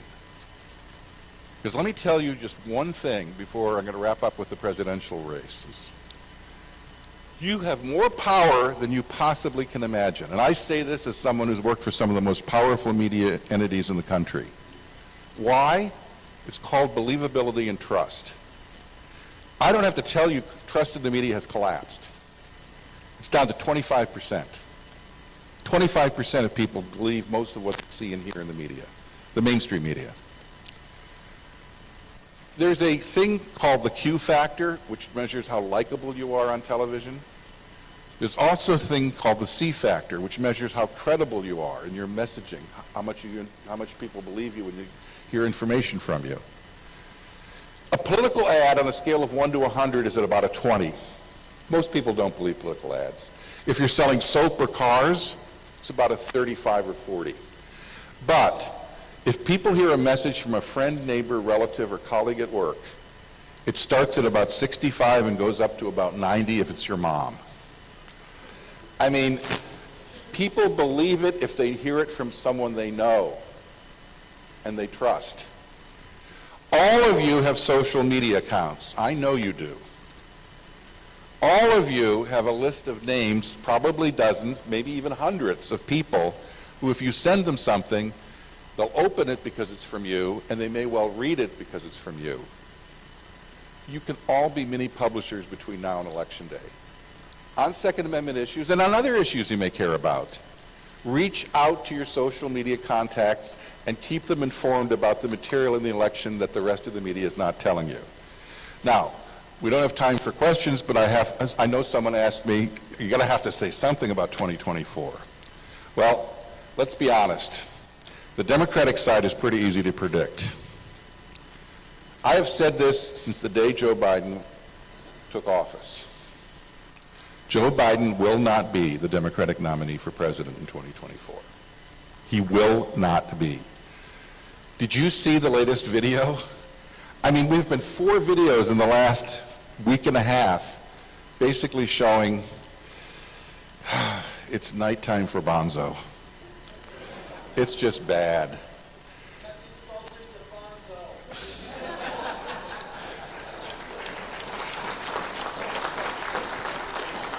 Look, it's not all his fault. I'm just old enough to have had breakfast and occasional dinners with the old Joe Biden. This was before his brain aneurysms many years ago. He had 2 brain aneurysms that were so horrible he had to have the last rites read to him by a priest. His recovery was remarkable. In fact, you know, the doctor at his first surgery said he only had a 35 or 40% chance of surviving that first aneurysm. He did survive it. He battled back. But ever since then, the portion of the brain that was affected is his inhibitions. That's why the sniffing. That's why the strange jokes. That's why the strange behavior. He didn't used to be that way. Seriously. I can give you citations. He even tells the story himself on C-SPAN. I can give you the reference. What you're seeing now is an acceleration of the problems that he had after the aneurysms. And it's pretty clear that that is the trigger. So we need to have some sympathy. On the other hand, no one asked him to run for president. He chose to run for president, so he has to be judged and gauged by that decision. The Democrats are desperate to get rid of him. I mean, desperate. Biden's White House is like an iceberg. Iceberg 9/10 is below the surface, 1/10 is visible. If all the stuff you're seeing on video from the carefully controlled short events the White House allows out are happening, imagine what's happening that you'll never see or hear about. Just imagine. So if Biden is not the nominee, what will happen? He'll probably find a reason. It may be the new hearings on Hunter Biden, which the Democrats will suddenly be silent about and no longer defending him on. It may be the fact that there are more incidents like this. There may be the fact that the new Republican Congress just shuts down all of his legislative initiatives. But sometime in the first half of 2023, Joe Biden's decided it's time to go home to Wilmington. Then it becomes very interesting, because then obviously the question becomes, what about the vice president? She's normally, or he or she is normally the heir apparent. Except this is a different vice president. I'm from California. I know Kamala Harris. Look, ever heard of the Peter Principle? The Peter Principle means you rise to the level in your career where it's been fine until then because you haven't hit your level of incompetence. Then you hit your level of incompetence and you stay there. And it's pretty obvious you've risen too fast and too high. She reached her Peter Principle.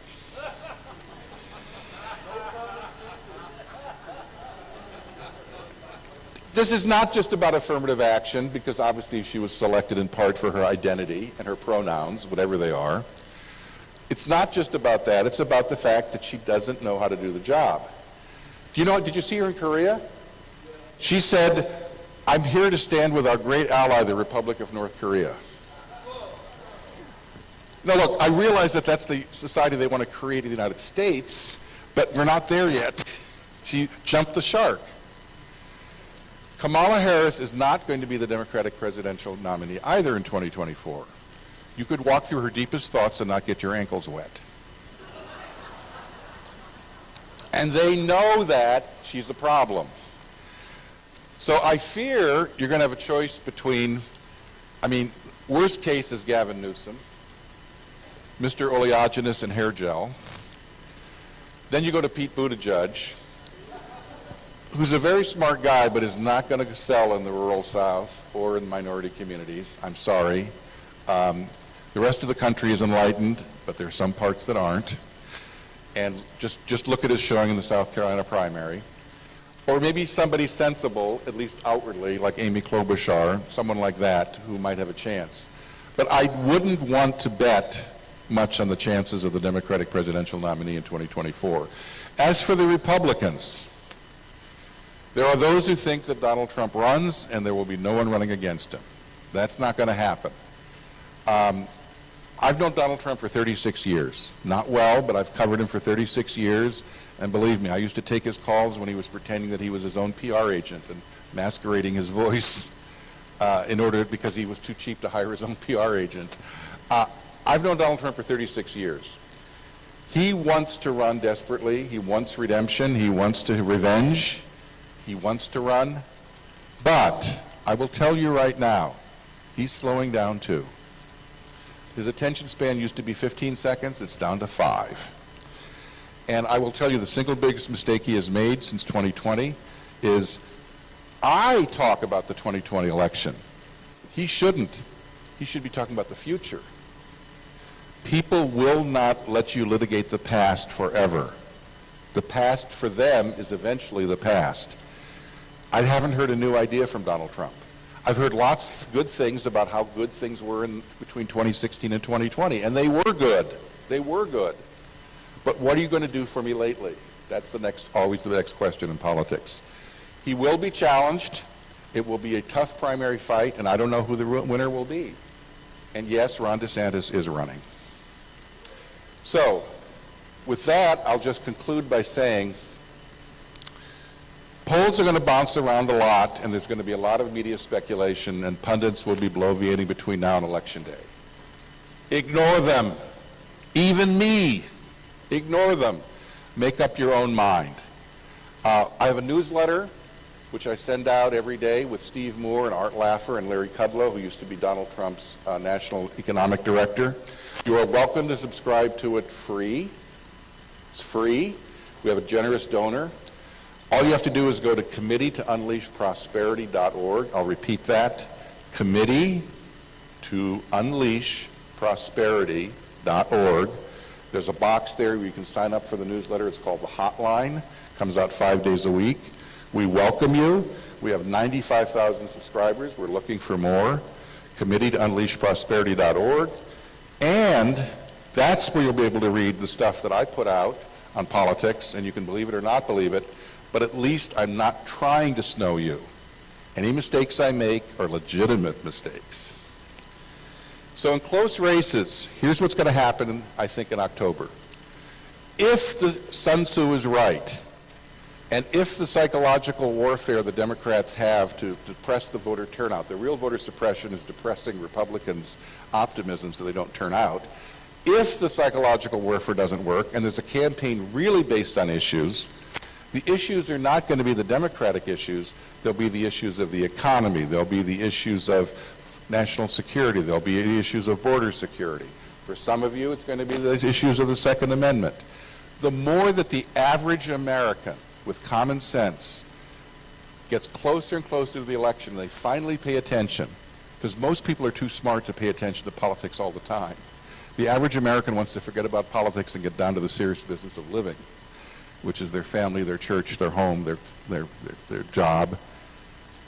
If people focus on the key issues, and they focus at the end, and they vote at the end, and they vote close to Election Day, I think all of you are going to be very happy. Thank you very much. And I'll be outside, and if you want to get a book or talk to me, I'll be happy to do so. Thanks. Thank you very much, John, for spending some time with us out of your busy schedule. We all really appreciate it. Thank you.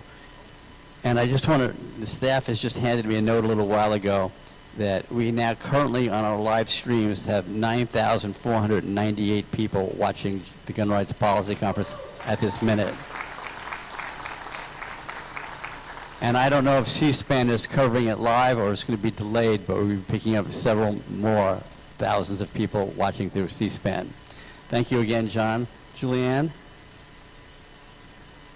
And again, I thank all of you for being here in the room, but we're reaching a significant number of gun rights activists all across the country.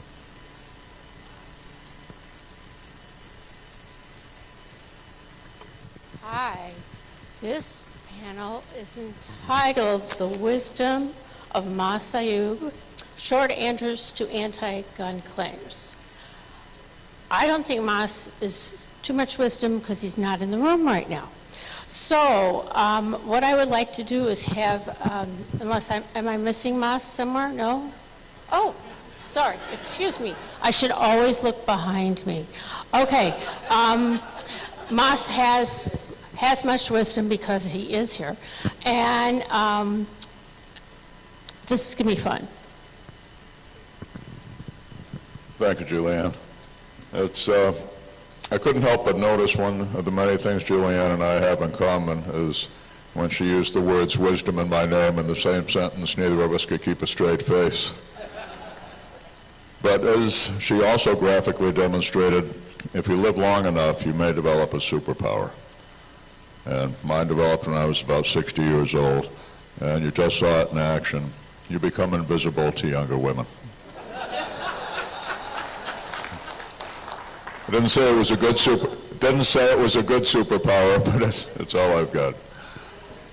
I would have titled the topic Sound Bites, and the reason for that is we're kind of living today. We are dealing with one of the most polarized debates in America. The issues are complicated, and it takes a while to get the points across, and it's real easy to lose the attention of our audience. I go with the 10-80-10 rule, that in any polarized debate like this, there are going to be 10 people on one side of the bell curve who are hardcore with you, 10 people on the far end of the bell curve who are hardcore opponents who will never change their mind. But 80% in the middle who, even though they may be inclined to lean one way or the other, still have their minds open and are still willing to listen. And those are the ones we speak to with sound bites or with anything else. Why sound bites? We live in a time of short attention spans.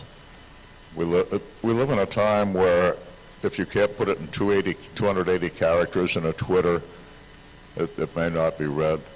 How many times when you're in a forum debate do you see someone write TLDR, too long, didn't read? We're dealing with that. And we're also dealing with other limitations when we debate this issue. You won't get the 15 minutes that we have up here today and tomorrow at the podium when you're speaking to the town council about a proposal to ban something with the local ordinance. Often you won't have that much time when you're at the State House addressing the legislators against an anti-gun issue. Keep it short, keep it sharp, keep it memorable. Above all, have it logical. Always press that common sense button with it. And even more important than that, never exaggerate. Make sure everything you give them is true and verifiable. How much credibility has the other side lost with their exaggerations? We must avoid falling into that trap. If you can use a little bit of humor, I don't think it's essential, but it's kind of icing on the cake. Anything that makes someone smile or even laugh is something that holds their attention. For examples, well, first, stay with things that might be fresh in people's minds. This year, we've all followed the invasion of the Ukraine. We watched the giant Russian bear attack the rabbit-sized Ukraine. And how many of you caught it when the Ukrainians issued real assault rifles to the general public to fight off the invaders? Real full automatic select fire AKs. Now, we also stood by and grieved in May of this year at the tragedy, tragedy's not even the word, the atrocity at the Uvalde Elementary School. And of course, in a world where everybody grieves and they want to do something to right it, it becomes, well, gee, we must do something, which quickly turns into we must blame someone. And once again, the gun owners became the scapegoats. I was interviewed by the BBC shortly after the Uvalde thing. And as you might imagine, the Brits were not pro-gun. It was a rather antagonistic interview.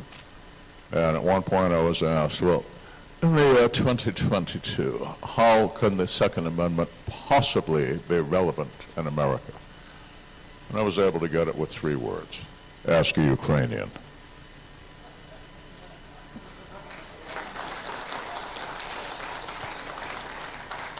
Sometimes it may take a few more. When the other side is losing the argument, that's when they go to argumentum ad hominem. If you can't beat the argument, attack the individual. How many times do we hear, ooh, they just buy those guns to compensate for sexual insecurity. The gun is a phallic symbol. How many times have you heard that one? Okay, I address the males in the audience. If guns were phallic symbols, would any of you ever have bought one with a 2-inch barrel?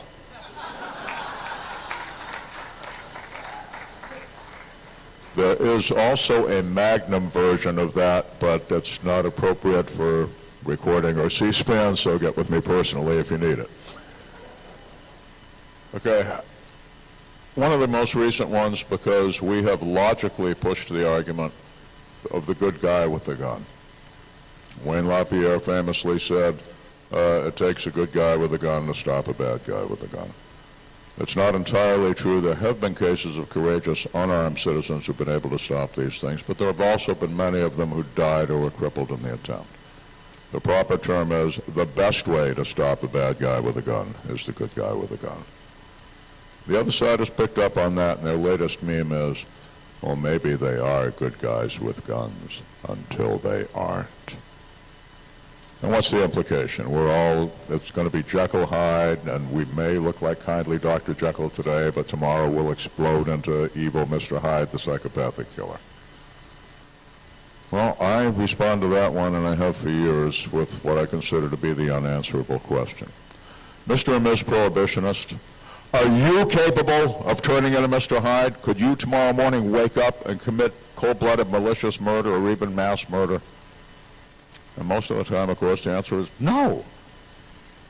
At which time we reach out to the 80% in the middle and answer, then how dare you imply everyone listening to you could? And the rare one who'd answer, yes. I look at them with horror and push back a little bit and say, the rest of us aren't. And if you are capable of turning into a psychopathic killer, perhaps you should be seeking psychiatric care and not pretending to give wise counsel to normal, well-adjusted people who aren't likely to do that. We're still getting, 14 years after the Heller decision, and the Supreme Court again, and most recently again in Bruin, has made it clear that the Second Amendment speaks to an individual right. We're still getting National Guard. It's about the National Guard. A couple of short answers for that. First, if you look at the history of the Bill of Rights, 1791 and 92, that is one of the most carefully crafted, brilliant documents in the history of the human experience. If you read the original amendments, just take out that controversial second one for a minute. Every single one of them clearly speaks to individual rights. Are we to presume that the finest minds in this nation, when they carefully crafted that document with so much forethought, decided at the end, oh, by the way, let's toss in a states' rights thing, and gee, we'll put it number 2. It beggars the imagination, and anyone with a 3-digit IQ should be able to figure that out. And the other answer, which I actually kind of prefer, you look back in history and you look at the people who wrote the Bill of Rights. Those people had lived through the American Revolution. The gunfire of the Revolution was ringing in their ears when they wrote those words. If you think about it, a National Guard of the period would have been Tories loyal to King George, duty-bound to crush the rebellion and kill their fellow colonists' brothers and sisters. And I do not think that is what those men intended to empower.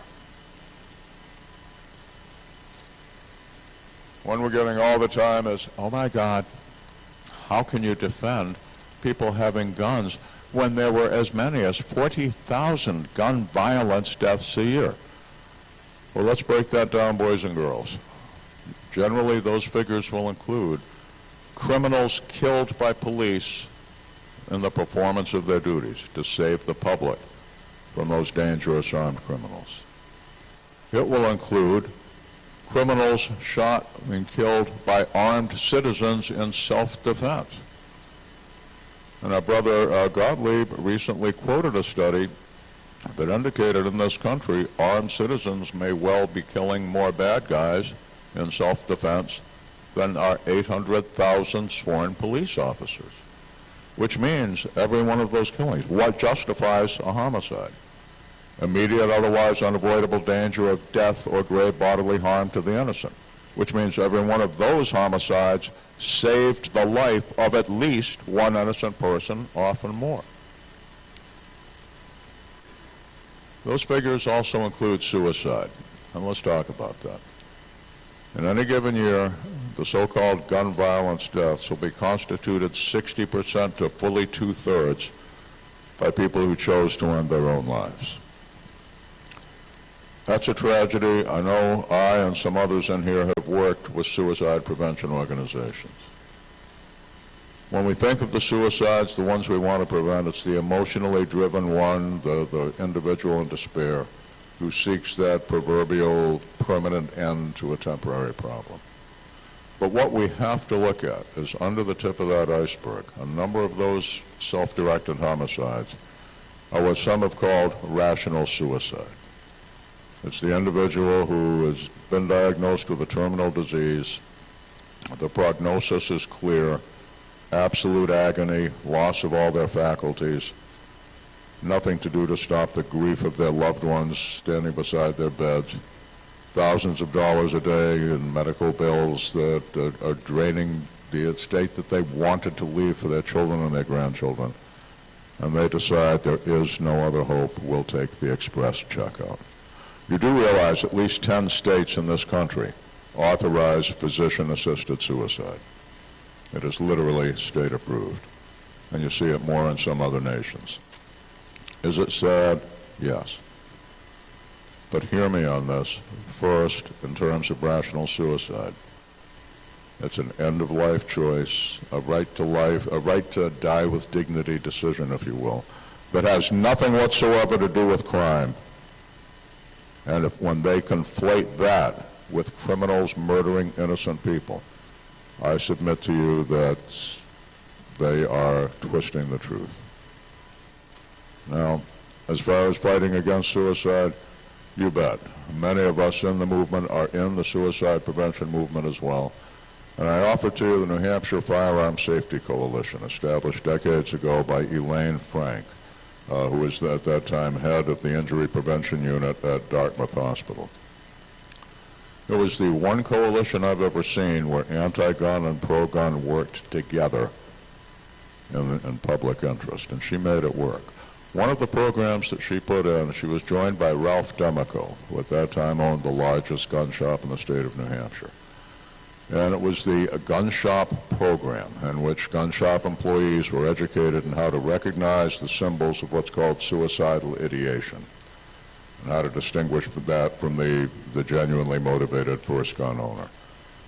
How to pick up signs of despair and despondence and make the decision not to sell that gun to that person. It has saved multiple lives. I have seen nothing parallel come from the other side except to assume that we are all going to kill ourselves with guns, so they're going to take them away for our benefit.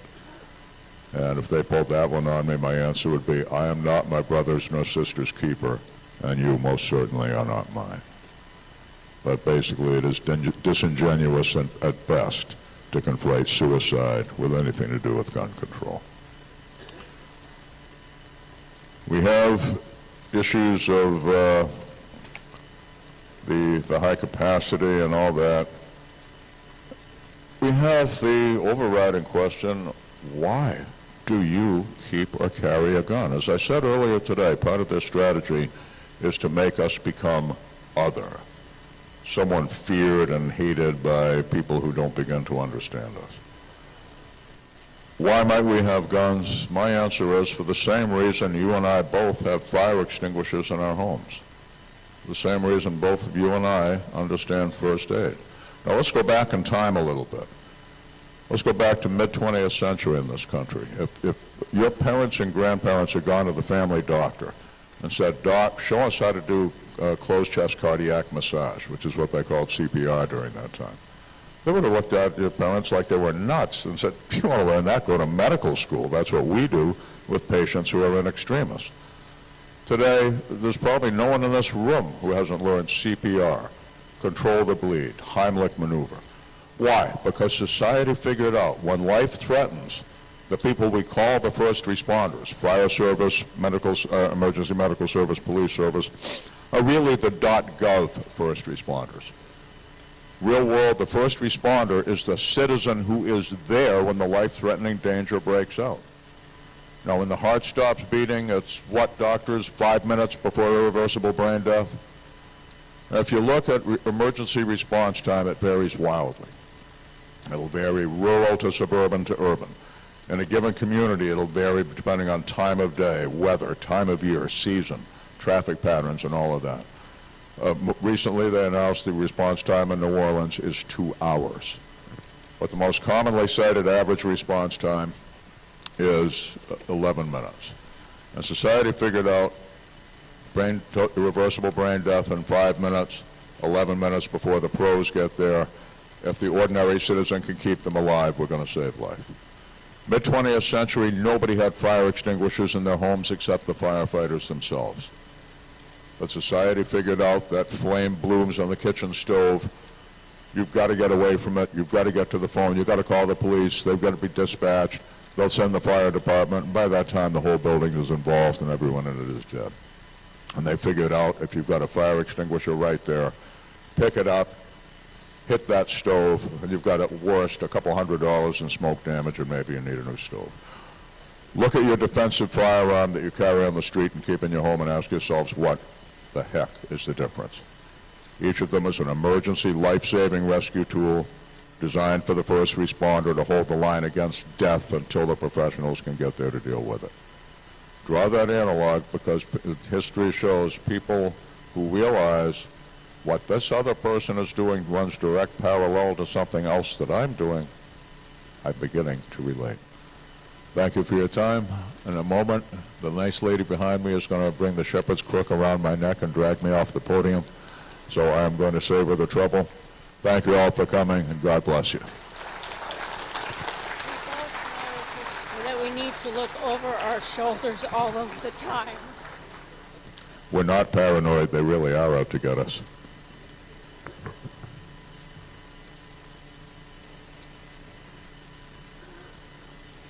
Okay. Dan, hurry on up to the stage. Where they say, come on down. What I say isn't important. It's only what the speakers say that's important. Thank you. Thank you very much. My name's Dan Wass. I write a book series called Good Gun, Bad Guy, and I just want to thank everybody for being here today. And if you're watching on C-SPAN, if you're watching online, you are taking part in a very special event this weekend. So congratulations for being here, and thank you for being here. I want to talk today about what it looks like to win. You know, we're always talking about this. We're always kind of defending ourselves against this anti-gun narrative, and I might touch on some of the stuff that Masad was talking about. But what does it look like to win? And the reason we want to talk about the narrative is because the narrative is very important. If we don't defeat this anti-gun narrative, we're going to be living in it forever. Why is the narrative so important? Well, the narrative shapes public opinion, and public opinion puts people in office that make legislative decisions to violate our Second Amendment. So what does winning look like? Well, winning looks like the Bruin case.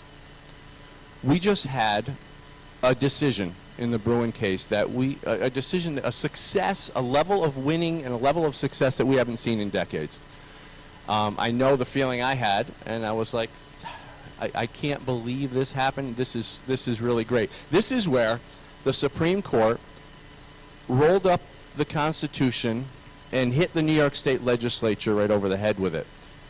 And they deserved every bit of it.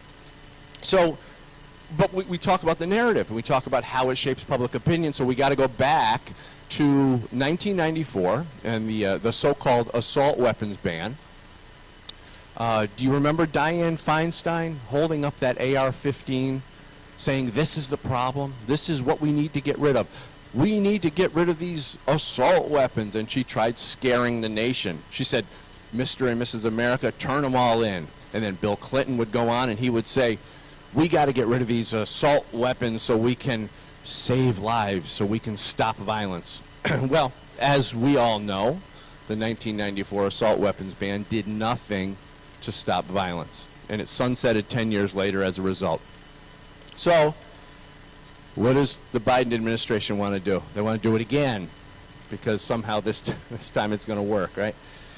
So the problem that the Biden administration is having is that the Second Amendment is getting in the way, and that is winning. So the gun grabbers have tried to instill fear in the hearts of people who don't know any better. They're constantly preventing us from seeing accurate information, from people to see accurate information about gun statistics and gun-related issues, and they permeate society with anti-gun, fake gun stuff, fake gun stories, fake gun statistics. So the truth is, though, in 2020, we had a massive surge in gun sales. And that was people saying, we're not buying it anymore. We don't believe the narrative. And this is people defying the narrative. To me, that looks like winning. Gun grabbers teach people to hate gun owners. They teach people that gun owners are recklessly and intentionally putting people in danger. But despite their efforts, the McCluskeys stood their ground, and Kyle Rittenhouse saved his city. That's winning. So let me talk about, for a minute, the two human emotions that they are able to target when convincing people to go anti-gun, people to support anti-gun legislation. They use our emotions against us. They use fear and hate, the two strongest human emotions. People might say, well, love is the strongest human emotion. You can get just about anybody to do just about anything if they're scared enough. You come up to New York, where I live, and you'll see people roaming the grocery stores like zombies with their masks on because they're scared. So fear came in, and it's used all the time as a tool to get people to support gun control, like I said, with Dianne Feinstein and her assault weapons ban and scaring people, but also to teach people to hate gun owners by convincing them that gun owners care more about their guns than the children.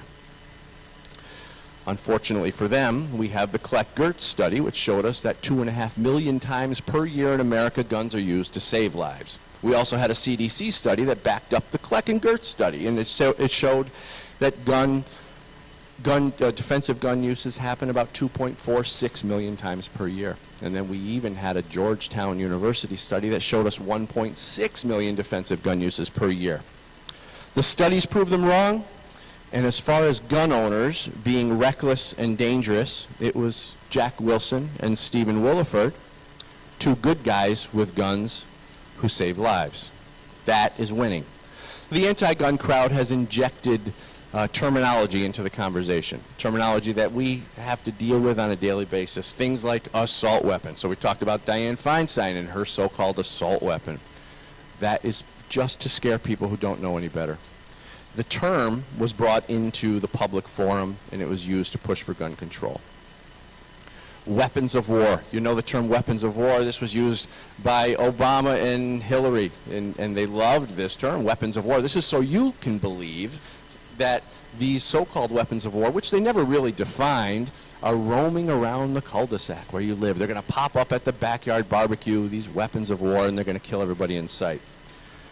Another one is ghost guns, the new term, term du jour is ghost guns. And, what's scarier than ghosts, right? I mean, we all watch horror movies because we want to be scared, and we like the idea of that.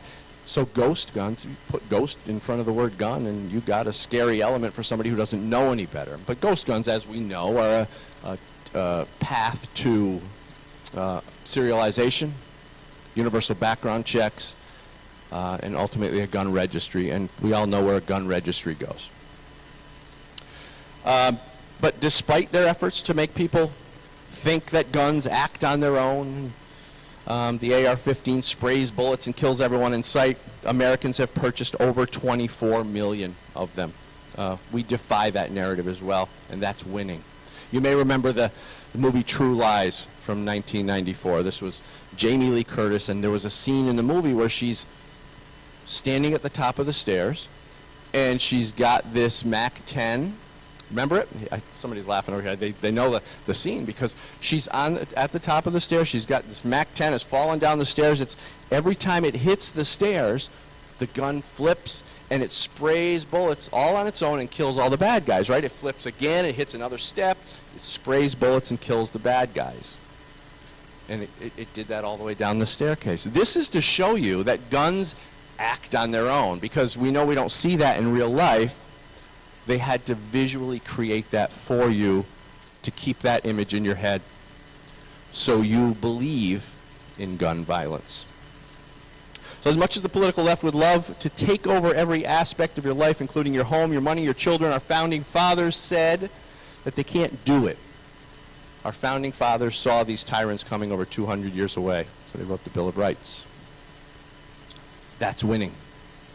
When the anti-gun crowd says no one needs to carry a gun in public, as if gun ownership was measured by some metric of need, we help them see that they have a 1 in 275 chance of becoming the victim of a violent act. So what does winning look like? Winning looks like your former anti-gun next-door neighbor asking you for advice because he wants to become a gun owner. Winning looks like your teenager asking you to take them to the range. Winning looks like your spouse deciding that they want to become a concealed carrier. Winning looks like firearms training in schools. Winning looks like packed gun ranges every day. And winning looks like the bad guys being on their best behavior because they know there will be consequences for their violent actions. So, just to close, I want to say guns aren't bad, guns are good. And it's our job to help society understand that. And the Second Amendment is not a privilege, it's our right. And thank you very much.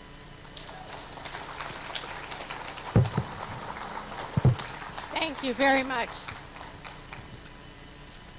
If you all would go on outside and get your lunches, they're ready, they're marked, whatever.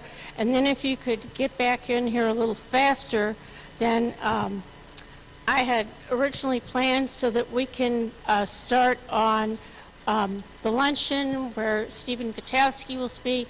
We'll get the questions with Dave Hardy and, not Dave Hardy, I'm sorry, Steve Hallberg, and the awards. Thank you.